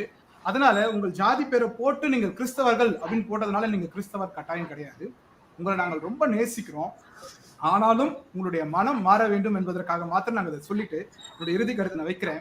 இன்னைக்கு இந்த விவாதத்தின் மூலமா நம்ம ஒரு 4 விஷயங்களை, நான் நிறைய விஷயங்களை இது பண்ணிருக்கலாம், ஒரு 4 விஷயங்களை நம்ம கலைஞ்சிருக்கோம்னு நினைக்கிறேன். கிறிஸ்தவன் அப்படிங்கிறது ஏதோ பெயர்னாலேயோ இல்ல ஜாதி சர்டிபிகேட்ல கிறிஸ்தவன் போட்டிருக்கிறதுனாலயோ இல்ல நான் மற்ற இந்த குறிப்பிட்ட டினாமினேஷன் நான் இருக்கிறதுனாலயோ நான் கிறிஸ்தவன் அல்ல அப்படிங்கிறத 2 விருந்தினர்களுமே நம்ம மத்தியில சொல்லியிருக்கிறாங்க. 2வது, வேதம் தான் வந்து ஜாதியை ஒருபோதும் அது வந்து அனுமதிக்கவே இல்லை அப்படி என்பதை ரொம்ப தெளிவா சொல்லியிருந்தாங்க.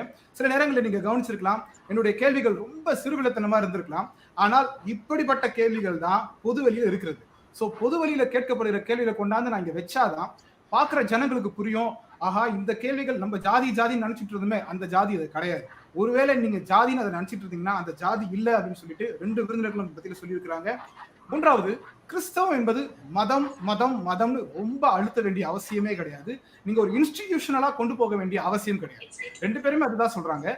கிறிஸ்தவம் என்பது ஒரு மார்க்கம், ஒரு லைஃப் ஸ்டைல், இறைவனை பற்றிய இறை இது வந்து ஒரு இறையியலை பற்றிய ஒரு காரியம். நீங்க சும்மா ஒரு இன்ஸ்டிடியூஷனலா ஒரு ஆர்கனைசேஷனை நோக்கி ஓடுறவங்களா இருந்தீங்கன்னா you are not a Christian. அது மதமாவே நீங்க வச்சுக்கோங்க. இது கிறிஸ்தவ மார்க்கம். கடைசியா இன்னொரு விஷயம் சொல்லிடுறேன். கிறிஸ்தவத்துக்குள்ள, அதாவது வேதம் நமக்கு சட்டம்னு சொல்றதுனால, நீங்க வேத சட்டத்தை மீறி நடக்கிறதுனால நீங்கள் சட்ட மீறுதல் செய்கிறவங்களா இருக்கிறீங்க. அப்படி இருக்கும்போது ஜட்ஜ்மெண்ட்னு ஒண்ணு வரும். ஜட்ஜ்னு ஒருத்தர் இருக்கிறாரு.